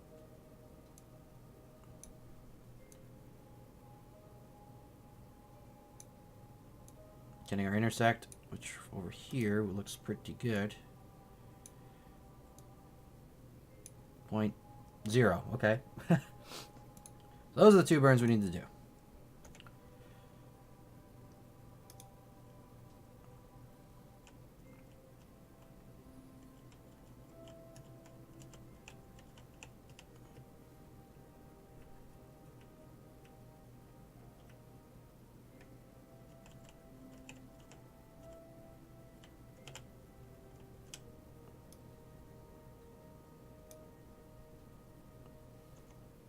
First, a 5-second burn.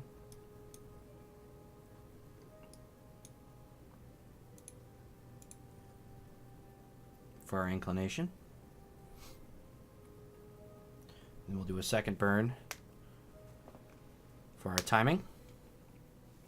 And then when we finally get around to our intersect, we will match speed and direction and station keep with the station itself.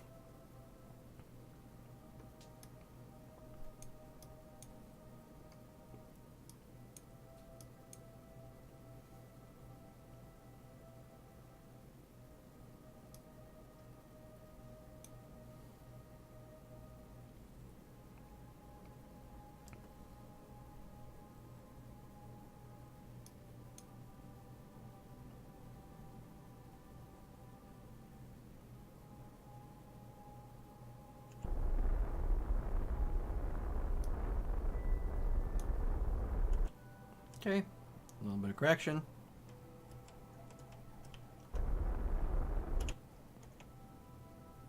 Kill that node.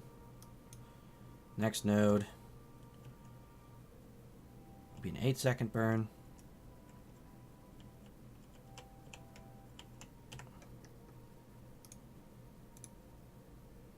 Increase the throttle a little bit.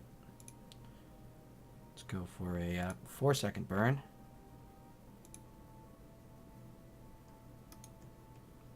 Much easier this time, and still balance very easily.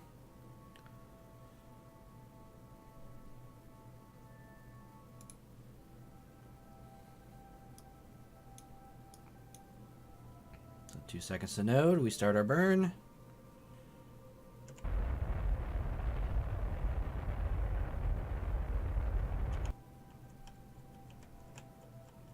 correction again.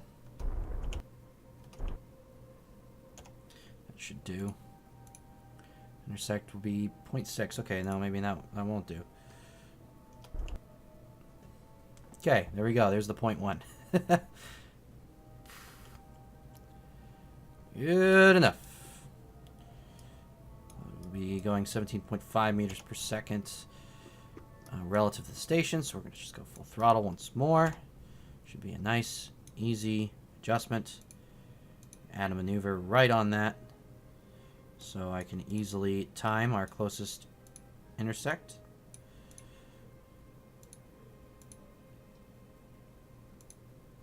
We're going to again go to target mode. For some reason it's not giving me the auto point retrograde, but we will go retrograde manually.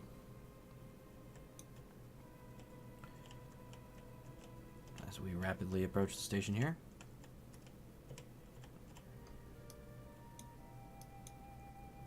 There it is. Home away from home. A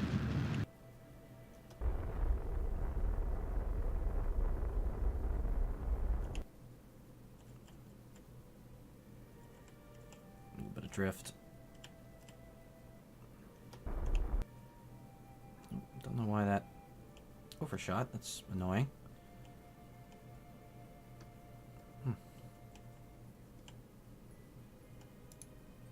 Well, anyway. Let's aim a little under the station.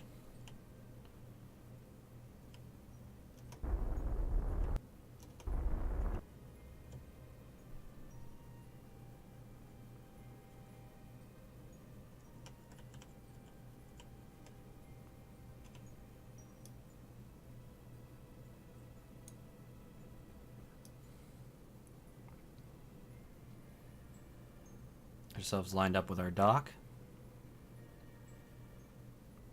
which is here on the belly of the Science Bay.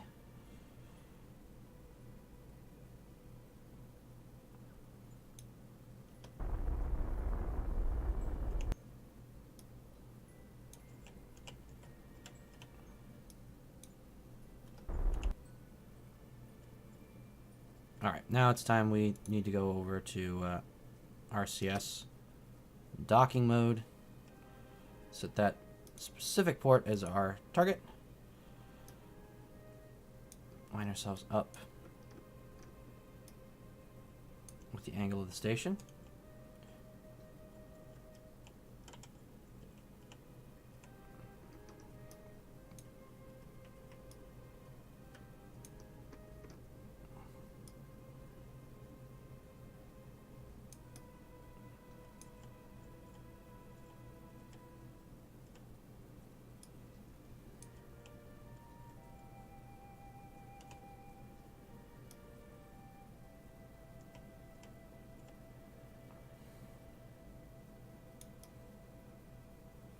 Okay, that should do.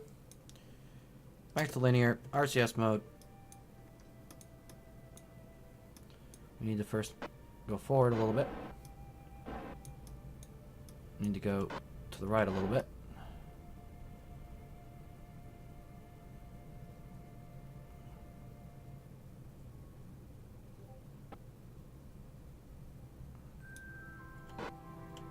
Cancel out that movement to the right.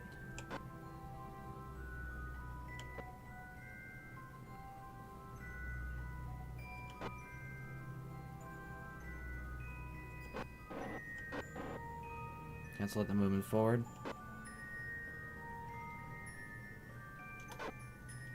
Start heading for the port. It's just a little easier to see where our thrust vector actually is. Just a little bit of rotation to do.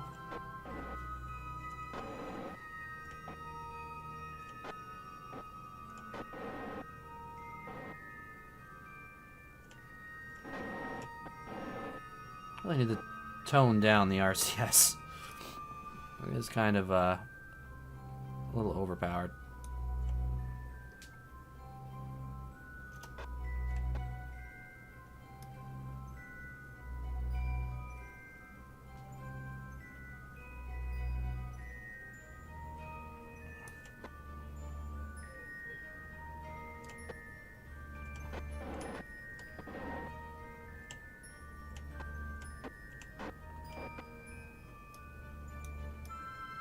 Looking pretty good, actually.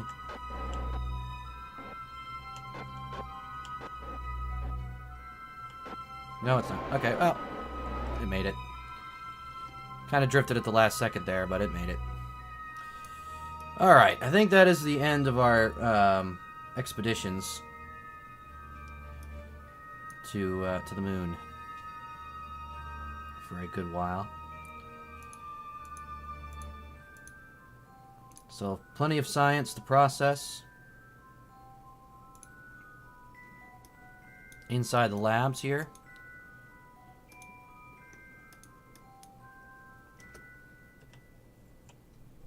Quite a bit, actually.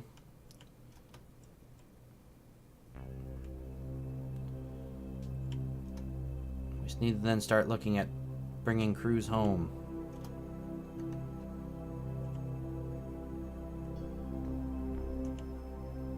So I think I might actually have exactly 8 crew, which means I would have exactly 4 to send back on the first craft here. And the other 4 scientists on the second.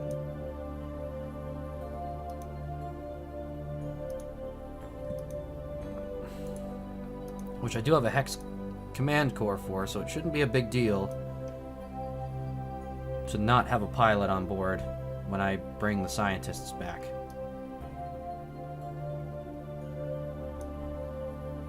The major problem is going to be fuel.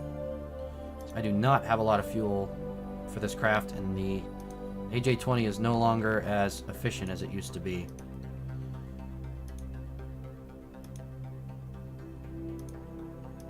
And we're also inevitably going to waste fuel trying to figure out our new thrust limiter settings because of that imbalance. Let's see if we can't fill up the transfer vehicle completely.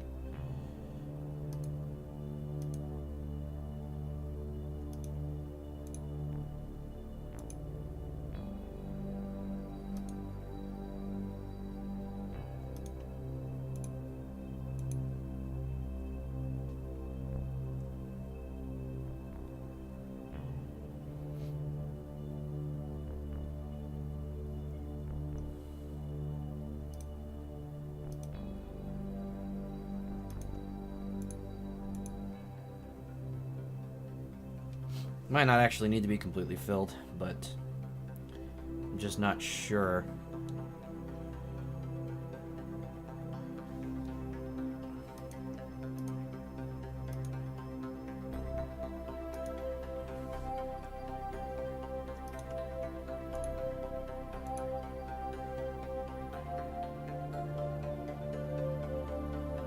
Regardless, I don't think we're going to have enough fuel to attempt it.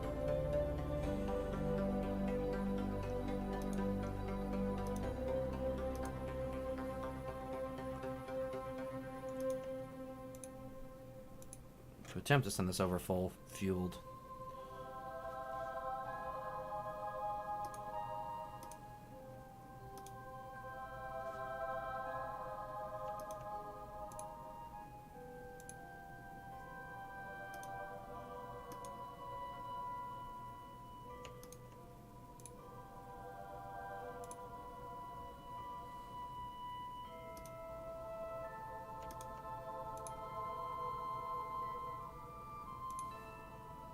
But the more fuel I get in this top section, the better. Because the AJ-10 is still more efficient than the Cheetah engine on the extra tank. And because we'll have to do thrust balancing, we want that to be more weighted towards the AJ-10.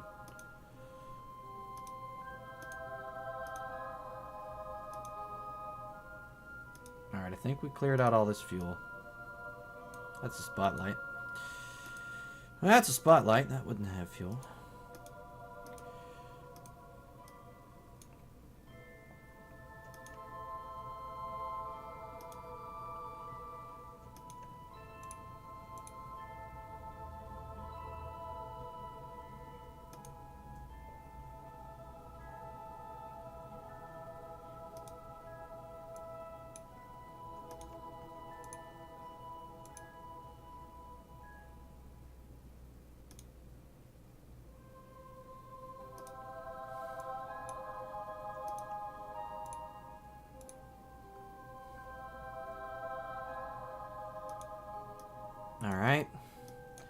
that is...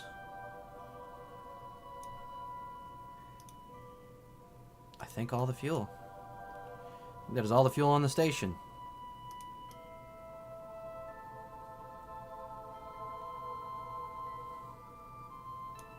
It all fits in the transfer vehicle. That's kind of scary.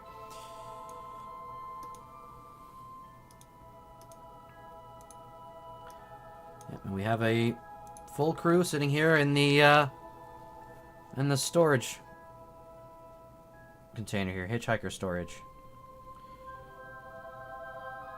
So let's start getting the crew over.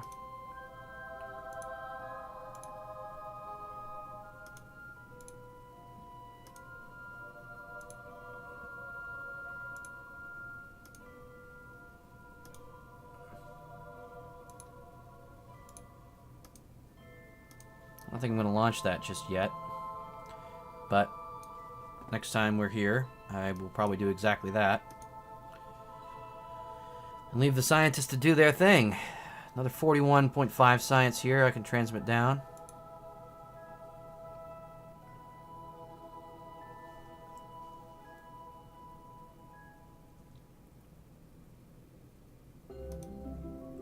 Another 42 here.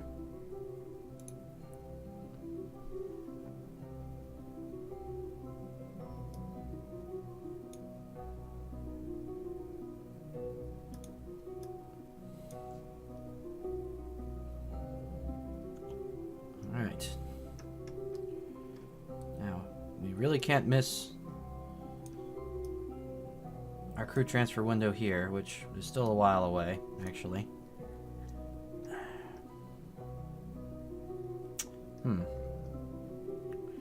Let's maybe check on the Jebediah Kerman station.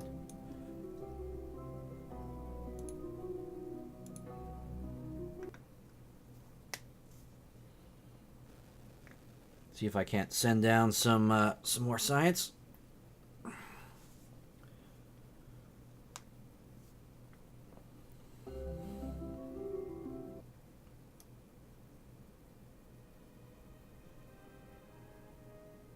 And of course, the returning crew from the moon in Valentina Kerman Station will have their capsules ready. Land them, get their credit for all the cool things they've done. And in the meantime, those are just sitting empty. Let me see. Transmit science. 30 science that we'll get out of this station. Still researching some old science experiments we did around Kerbin.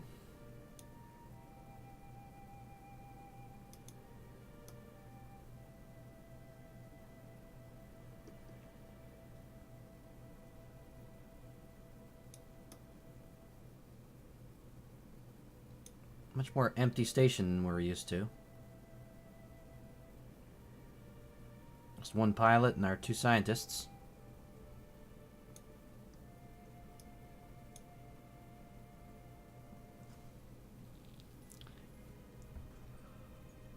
Oh. See what that gives us for a total. Don't think we're at 550 yet.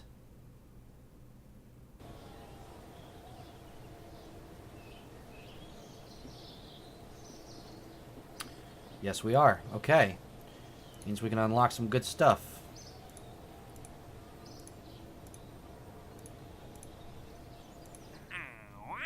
And new contracts I want to go after. Let's see if there's anything that is immediately useful.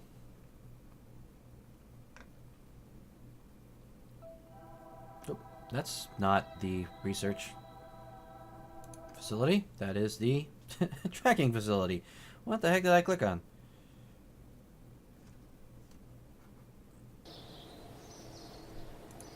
Research facility.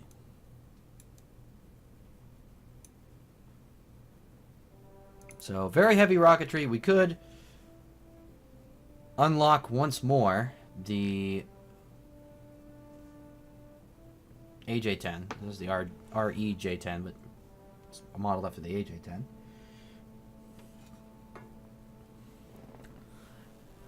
but with added weight and everything else, it's reduced performance. It's probably not even that great an idea. Nuclear propulsion is less.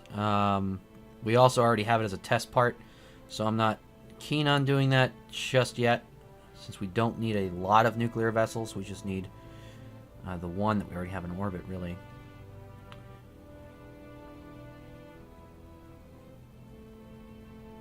We do have S3 size tanks we could get into. Have larger rockets. Advanced metalworks. We'd have an inflatable airlock. Who turns down nuclear stuff? Nuclear we actually have. We have as a test part.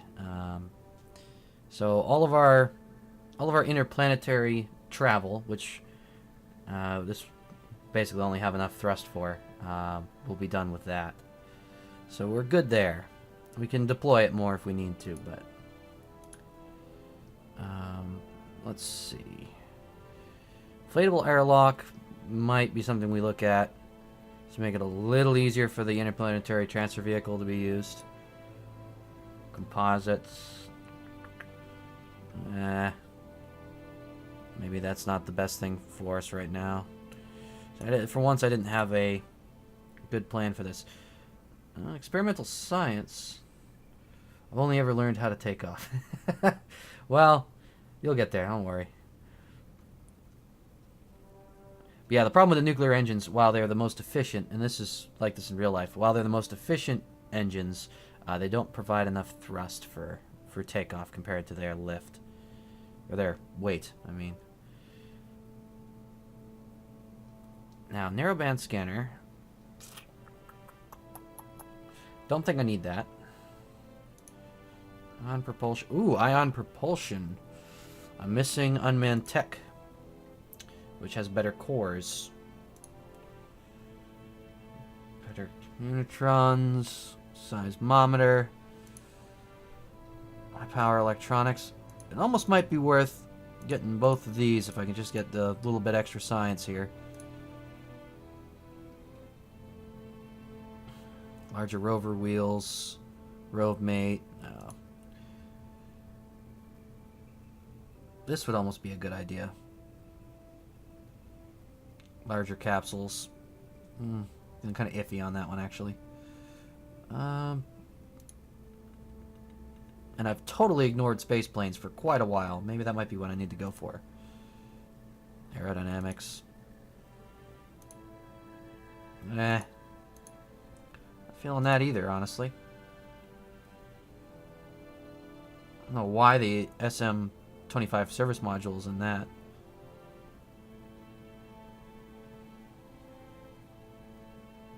Huh.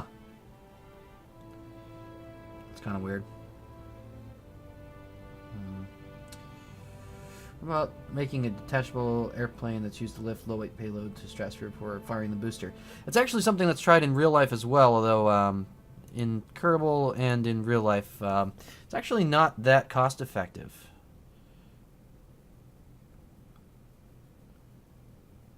Let me see. This is what I really need. The larger clampetron. And these stack couplers. So it's kind of forcing my hand. I think I need to actually get composites, because that is going to be definitely required for interplanetary travel. So I am going to have to get that, and I'm going to have to save up again for this. And they'll give us some crazy large engine plates, some adapters that we could use for a better transfer vehicle, and a better docking port. Yeah. That's a winner. Now.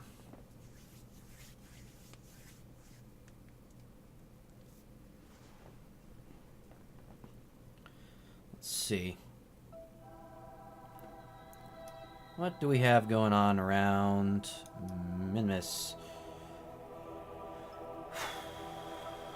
We still don't have our Sentinel craft out into independent solar orbit. still on its way. The new Minmus lander and the crew transfer is still going to be a while. Our only rover, let's just narrow down our fields here. No relays. Is still a long way away from Periaps to circularize its orbit and begin its descent. So let's do this. Let's put some maneuver nodes in play. And then I can go back and figure out which of these I want to time warp and do. Because I do not want to wait another stream to get everything set up around Minmus. Since we have a fully built station just waiting.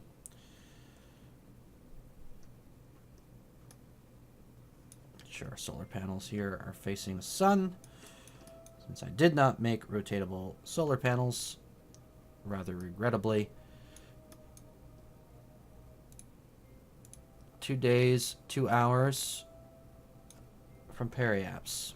Okay. Fair enough. Our crew.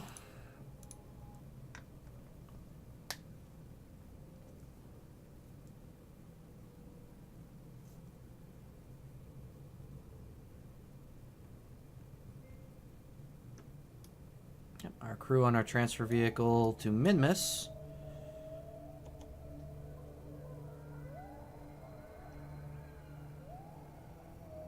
They've got 1 day, 3 hours until their Periaps, so this is going to be the focus at this time. So I'm going to have to worry about these guys. And they've got this wonderful 28-ton mass that needs to be decelerated and captured into Minmus orbit. With our 5-man Expedition 1. So let's go ahead. Let's do that time warp.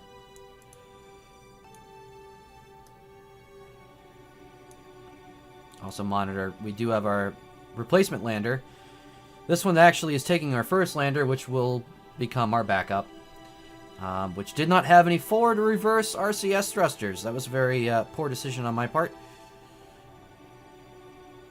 So while it could technically still dock, and I don't typically need a second attempt at docking, I am nevertheless going to try and use that only as a backup.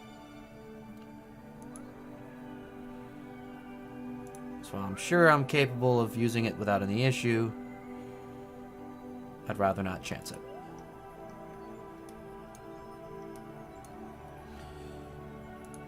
So now we need to plan out a capture burn around our Periaps, which actually is a very good Periaps by the looks of it. What altitude is the station at? Wow, okay. We are coming in almost touching the station. That's interesting. So we'll set the Deep Space Gateway as our target.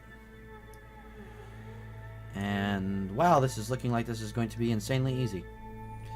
Okay.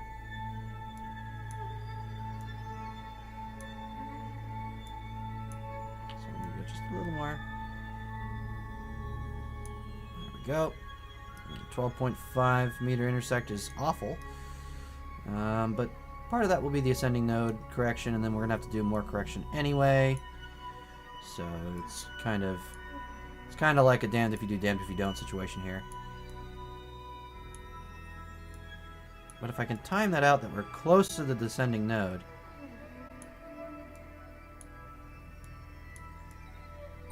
actually should be pretty easy. Of course, these nodes want to jump quite a bit.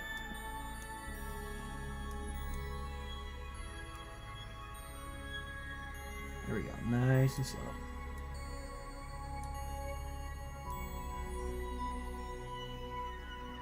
Oh, I guess 9.2 is the best I had. So 9.2, 0.3 I guess. Yeah, fine, whatever. We could do a radial change to make it a little better. And move it right onto the descending node. Okay, sure. Sure, why not?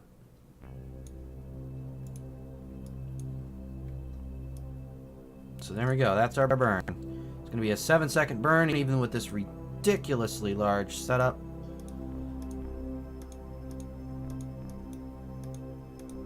Got a decent amount of fuel. Did we take the fuel out of the lander? No, we did not. So we'll take this incredibly long time before this maneuver to adjust ourselves and line ourselves up. So I'm not at the very last second trying to adjust that and missing my chance to burn.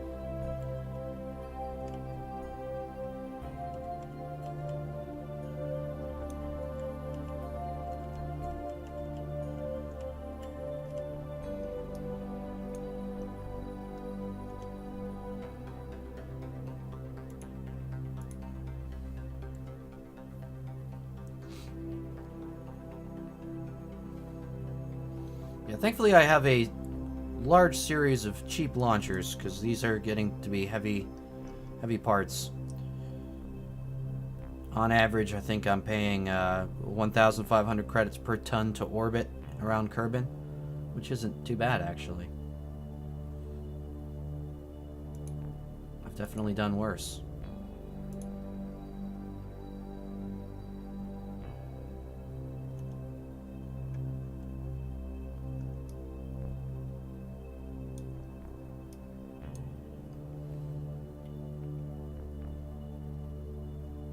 There's the Deep Space Gateway. Within visual range.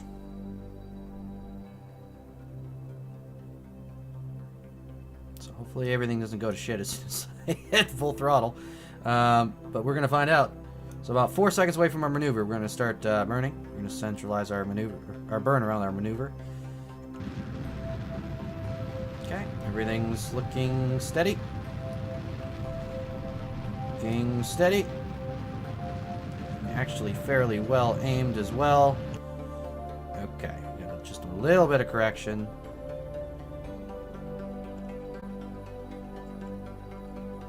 And that doesn't look too bad.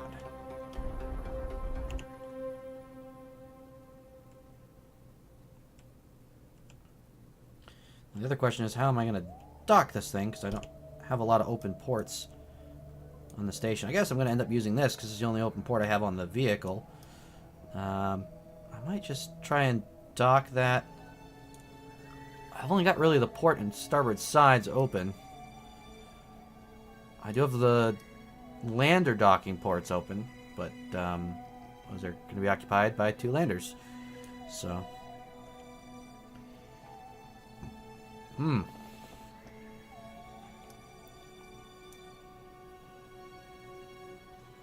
This is a very slow orbit.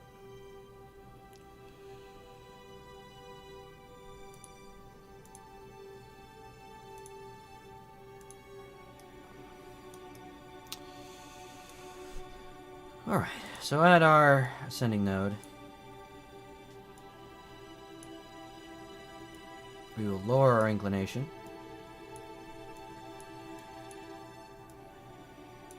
To put us on the same inclination as the Deep Space Gateway. We will lower our altitude to also get closer. We will make a radial adjustment to better align our timing and make the necessary altitude adjustments to go along with that. There'll be a little bit of yo-yoing between the retrograde and radial maneuvers here till we get, here we are, 0.1, so 100 meters off the station. So that'll be our next maneuver, which is 1 hour 14 minutes away, which means we're probably getting pretty close to the rover's maneuver. I said 1 hour 14 minutes.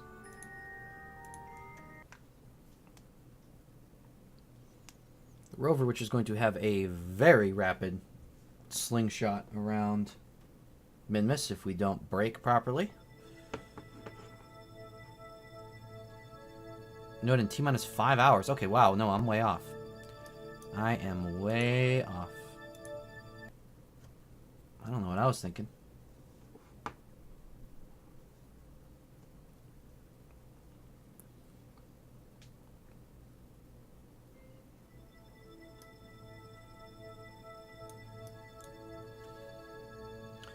So let's just set ourselves up for the next maneuver. Why not?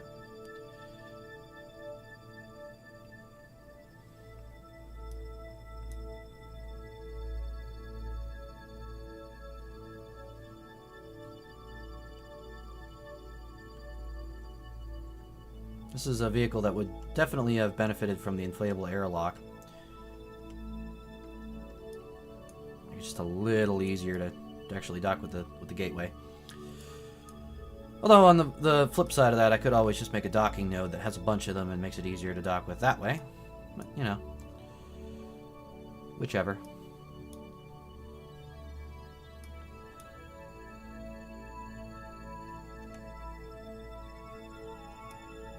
Okay. We are now ready to warp to this next maneuver.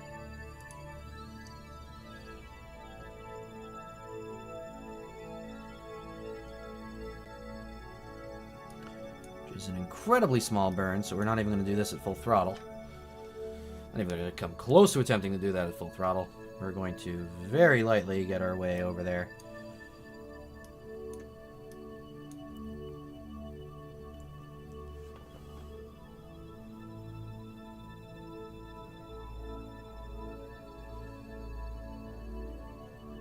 One of the first things I'll be able to do as well, actually, I'm just trying to think how to make this a little easier. So I will be able to refuel this transfer stage and send that back almost immediately to Kerbin.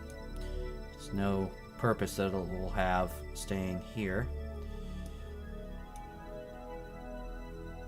And we can use this to bring new supplies and new modules.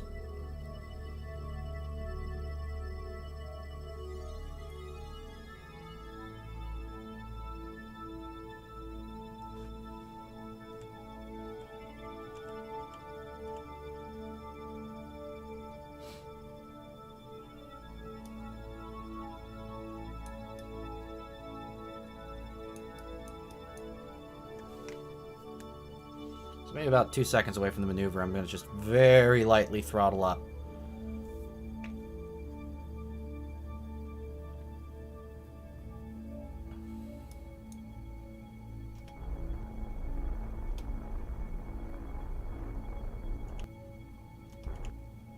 Nope, overdid it.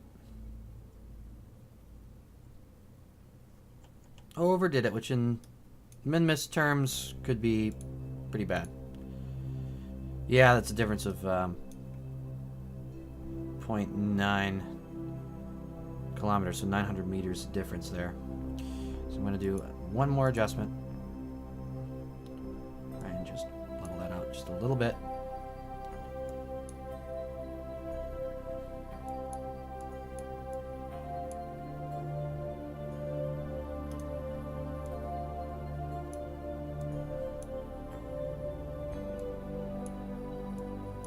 Come on now. Okay, well at least it'd be at 0-0 at that point. And timing once more. Which is, again, very difficult to adjust precisely. But this will get us at least a little closer. Major difference at this point would be altitude. Yes, we'd be at too high in altitude, so we need to lower slightly. Do adjust our timing once more. There we go.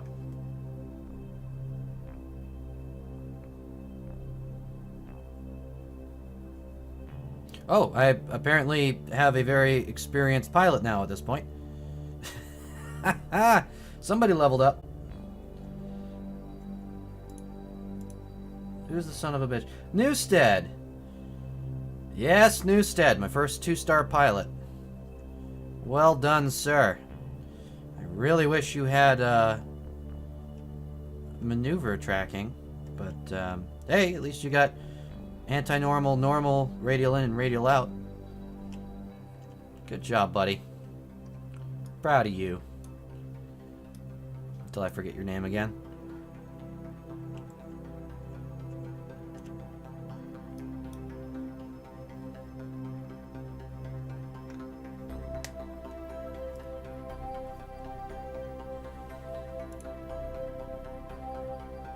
I'll be very excited to finally have crew on the Deep Space Gateway. We already have our nuclear transfer engines, which, from the looks of things, might get replaced anyway. Those might be a one-user for maybe a probe system or something along those lines. Or possibly a backup to launch station pieces into the moons around Duna and Eve.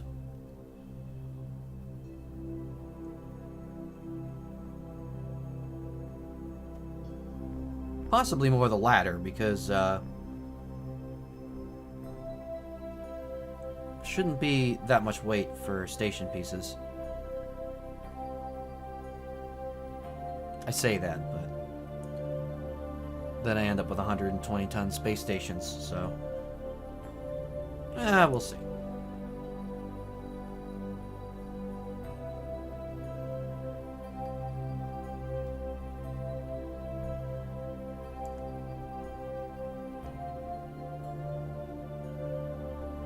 Okay, just the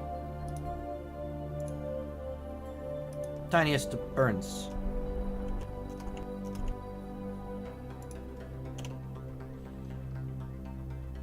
Okay, real intersect at point 1, so that's good.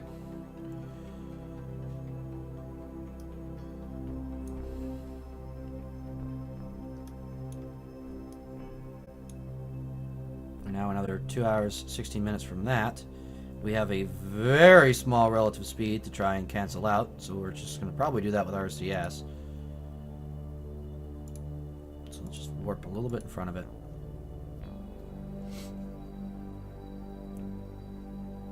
See the rover getting quite close.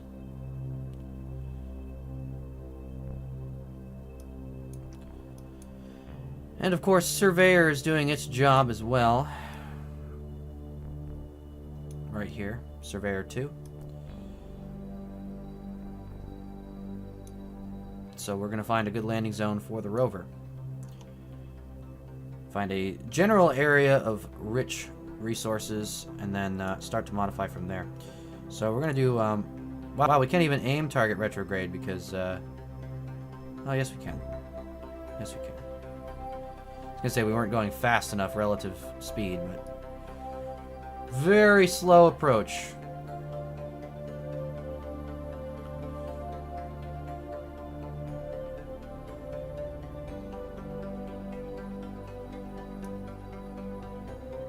So I'm just going to go to docking mode now.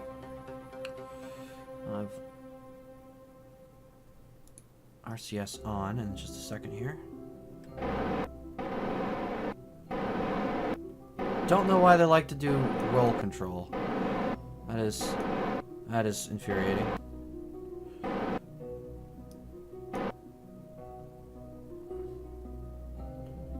It seems to figure itself out.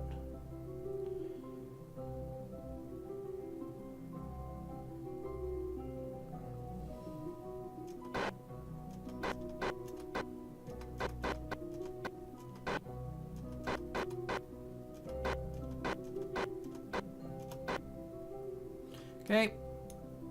Now station keeping. So, I figure out how I want to dock these.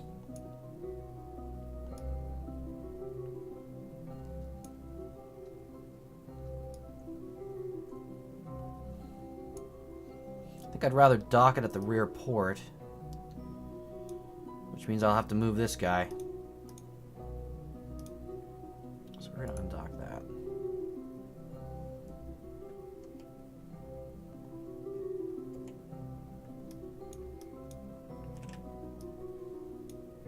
And very carefully.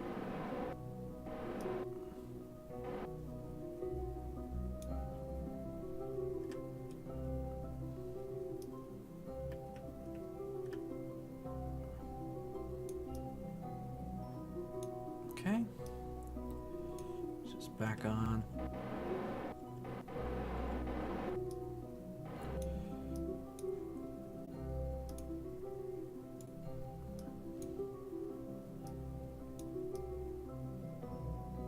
So these are probably going to have to be retracted.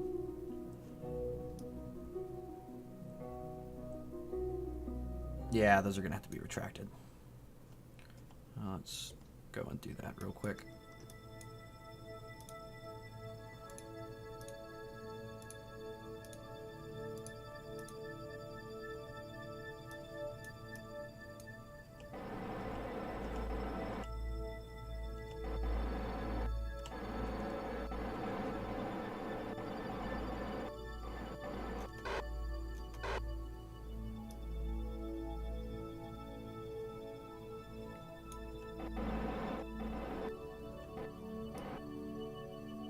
The last one didn't retract.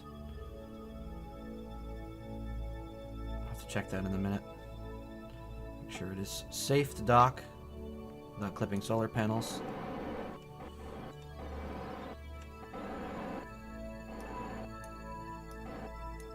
And when I think our center of mass is lined up with the port, I'm going to just rotate us and head in for the dock.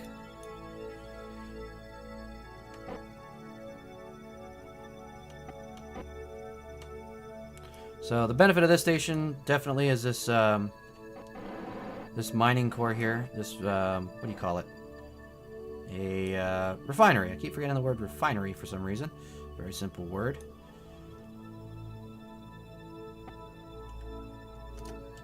But yes, that will allow us to mine Minmus very effectively.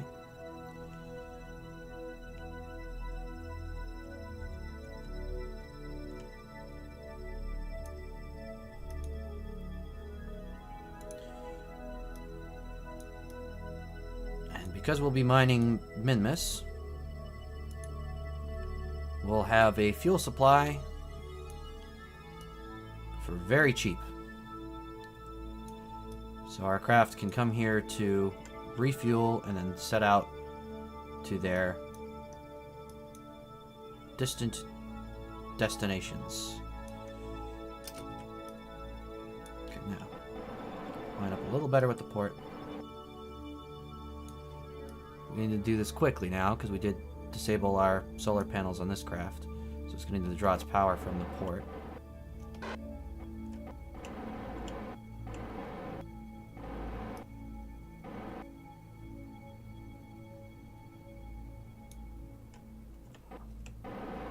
That ball's lying to me a little bit here. Yeah, that just went just fine. Not any major issue. A little bit of wobble. Is there any kind of auto strut on this?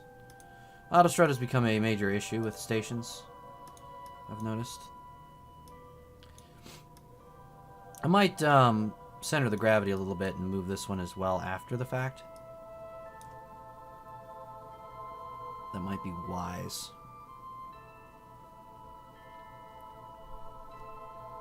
There'll probably be a decent amount of reconfiguration, actually. But okay.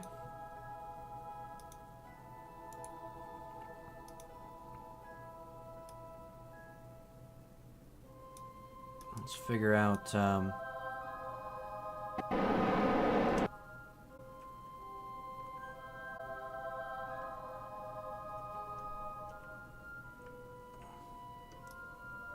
That should be the top of our craft, possibly, maybe. Yeah, it's kind of hard to tell.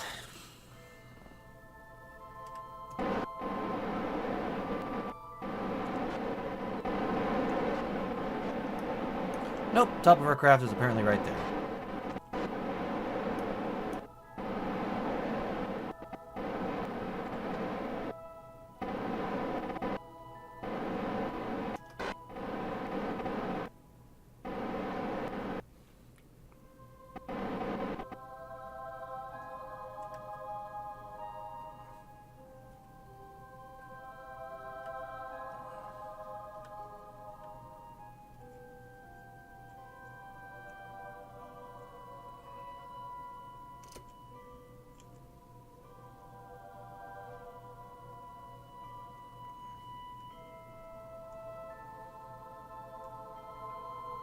Okay.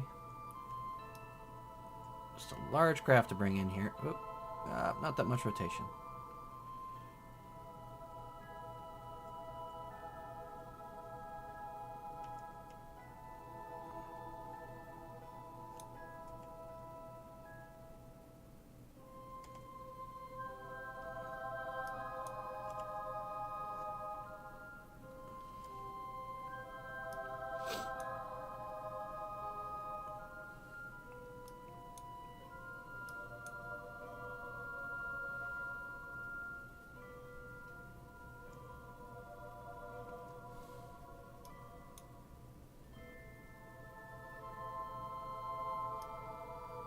Nice and easy.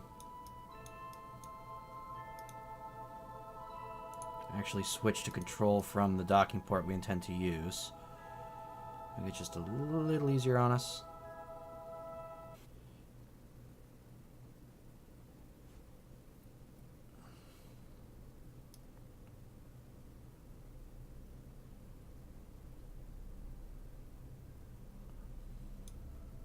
It's actually probably a good answer as to why the Progress ended up running into Mir.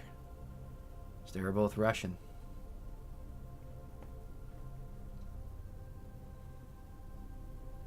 That was the dad joke of the night.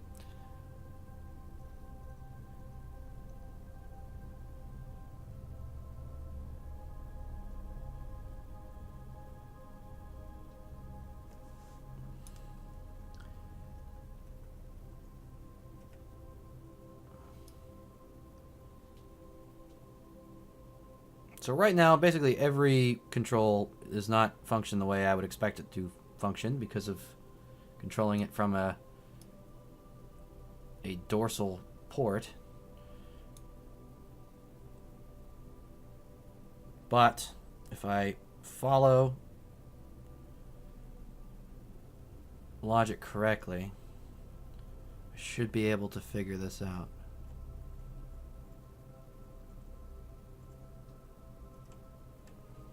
Pitch should still be the same. So the only change should be the roll will now be yaw, and yaw will now be roll.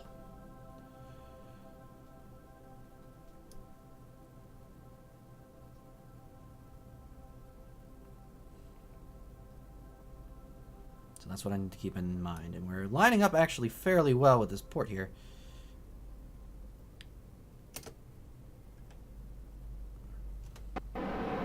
Oh, and of course, forward and back are now different. That's the other thing. Forward and back and up and down have changed.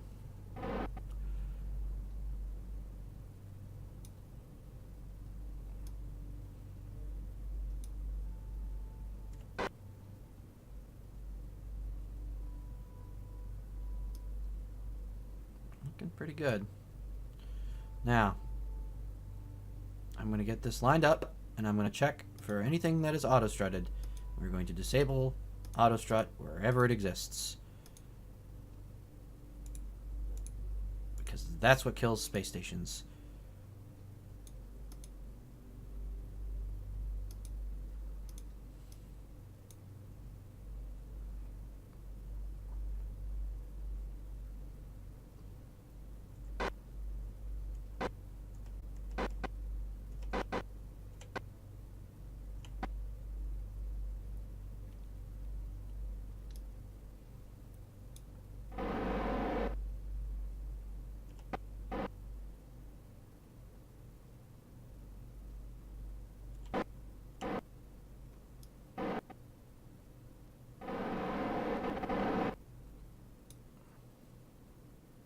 Almost perfectly lined up. Okay.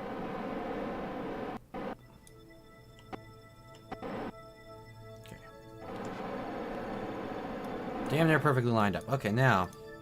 Checking for anything that's auto-strutted.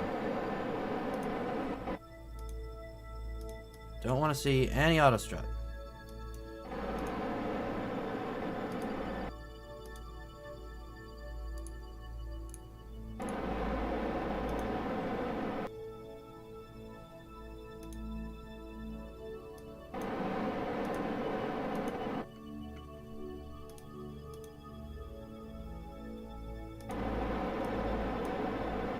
we are getting a weird amount of wobble.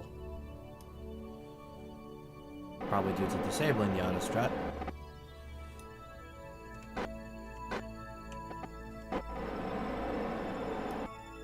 Just gonna bring ourselves forward a little bit.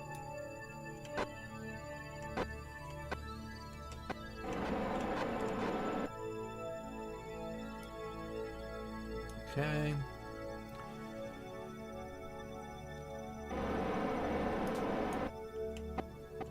Just as fun as paint drying. Just massively exciting. Alright. We're getting there.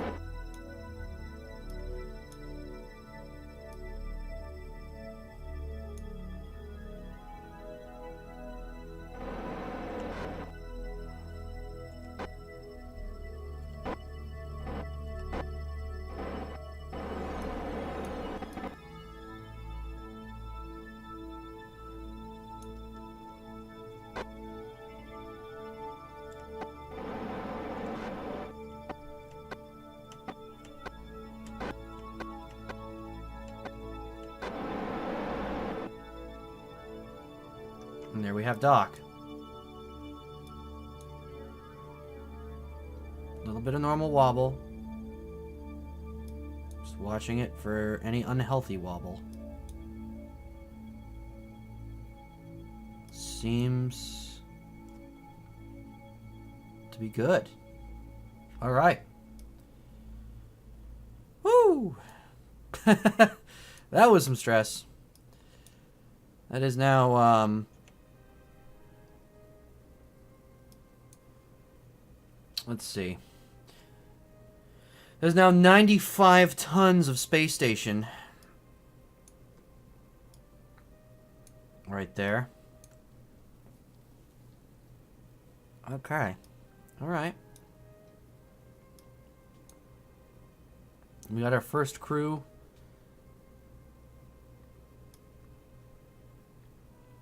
Into Minimus orbit. So one of the first things we can actually do here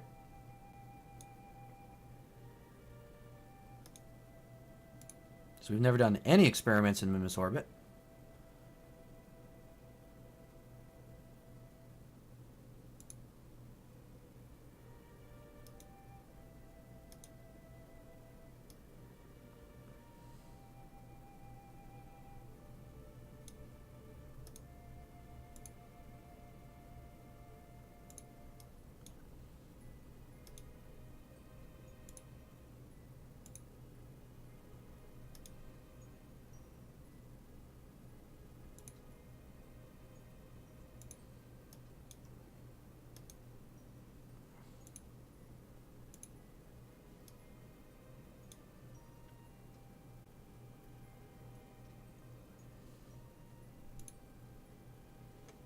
So our first scientist.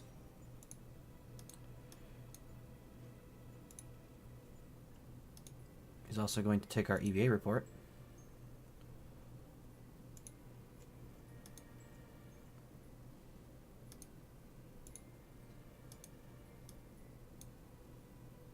Oh, a little strange that I put that RCS right there.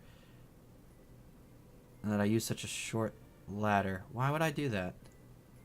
What even was the point of that?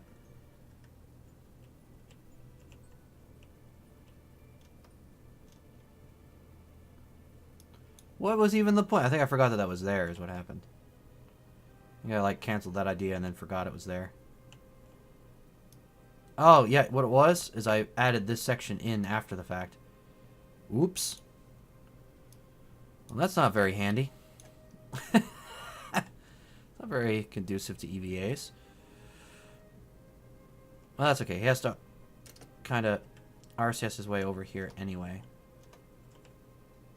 to take these experiments.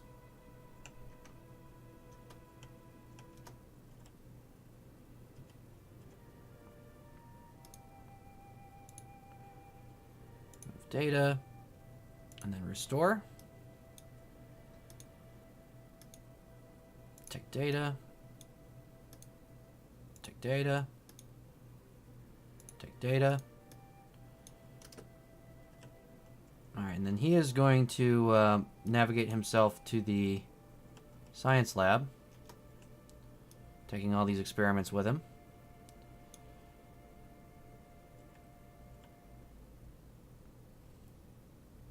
Here are the 2 docking ports for the landers.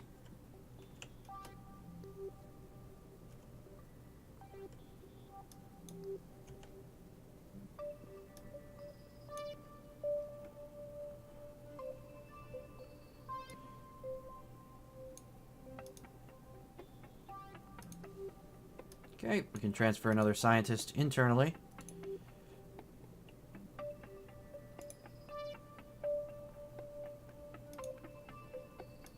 To the mobile processing lab.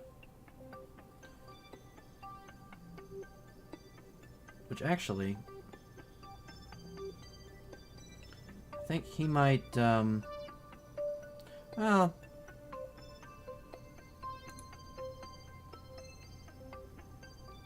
I think the 2-star rating for Ronner and for Nusi might be the better option here.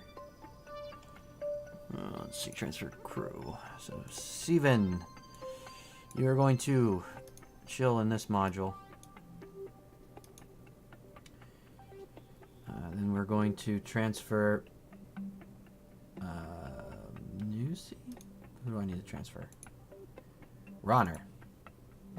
Into the lab. And they can start research. And we will review the data here. It'll go into the lab, into the lab, into the lab, into the lab, into the lab. And they got a good head start.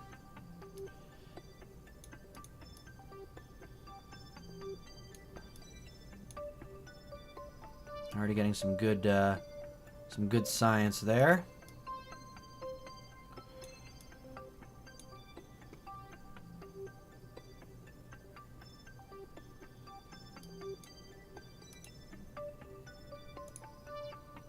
Transfer our engineer Bill.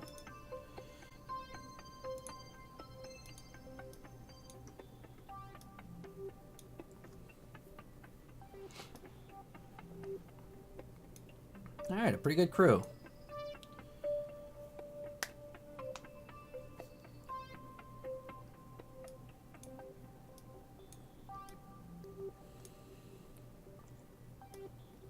Look at that beautiful D-Space gateway. Getting the job done.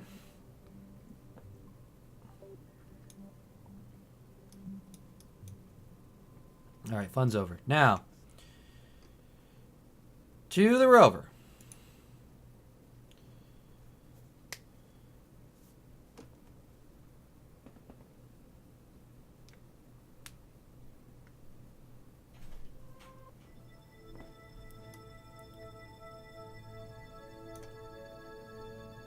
Make sure once more that the solar panels are facing the sun so we don't lose power. Because that would really stink. Well, at least now we're in orbit.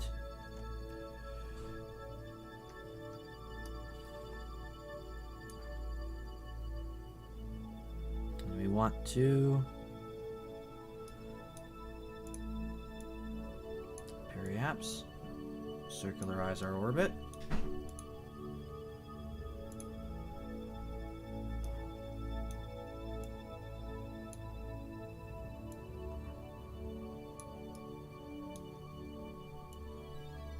Okay, let's start with circularizing and then hopefully have enough fuel left over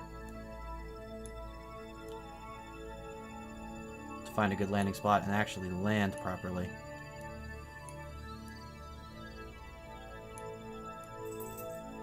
Yeah, whatever. We should do it. 3-second burn time.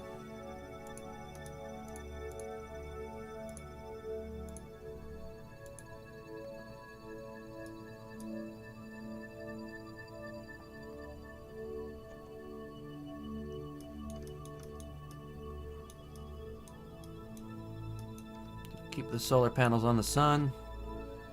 till we're right up on the maneuver. Thankfully, our Minmus relay network is keeping us in radio contact as well,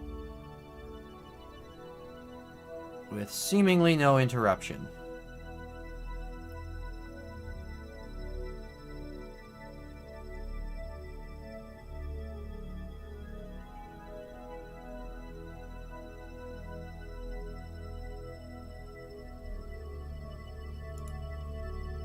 Now that we're nice and close to the maneuver, I will finally aim at it. Fire.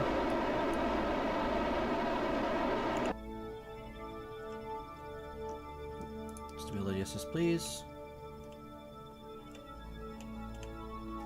A little bit of correction. There we go. Alright, we have orbit with the rover. A tight orbit with the rover. Now, there's a few things we need to try and do. 1, reposition it so it's getting sun once more. 2, go to Surveyor 2 and get a map of Minmus. And find a good landing zone. So we want to find the highest concentration of resources on Minmus, set that as the landing zone for the rover to then pinpoint an exact landing zone for the maximum science or maximum resources. What's that science?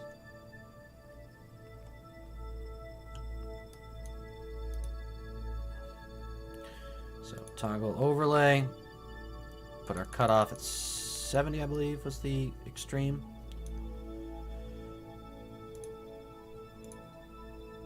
Color heat map. Yes. Okay. So the rover's actually coming up on the best zone.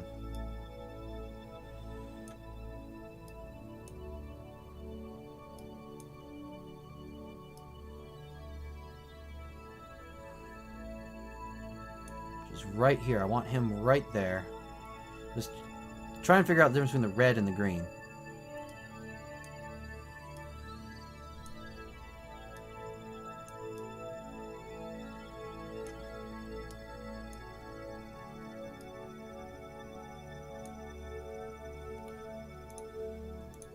I think that overlay goes away as soon as I switch away from this, which now makes me wonder how on earth I'm supposed to mark those zones.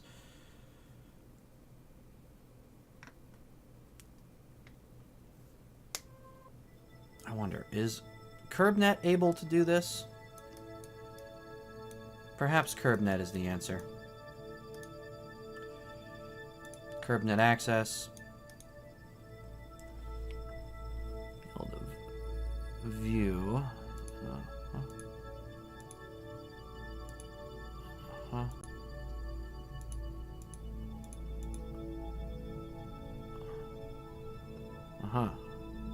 Nope.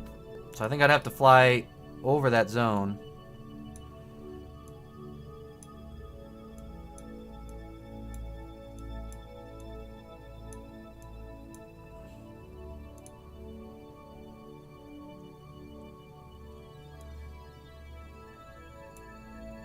Or at least be able to see it to mark it as a waypoint.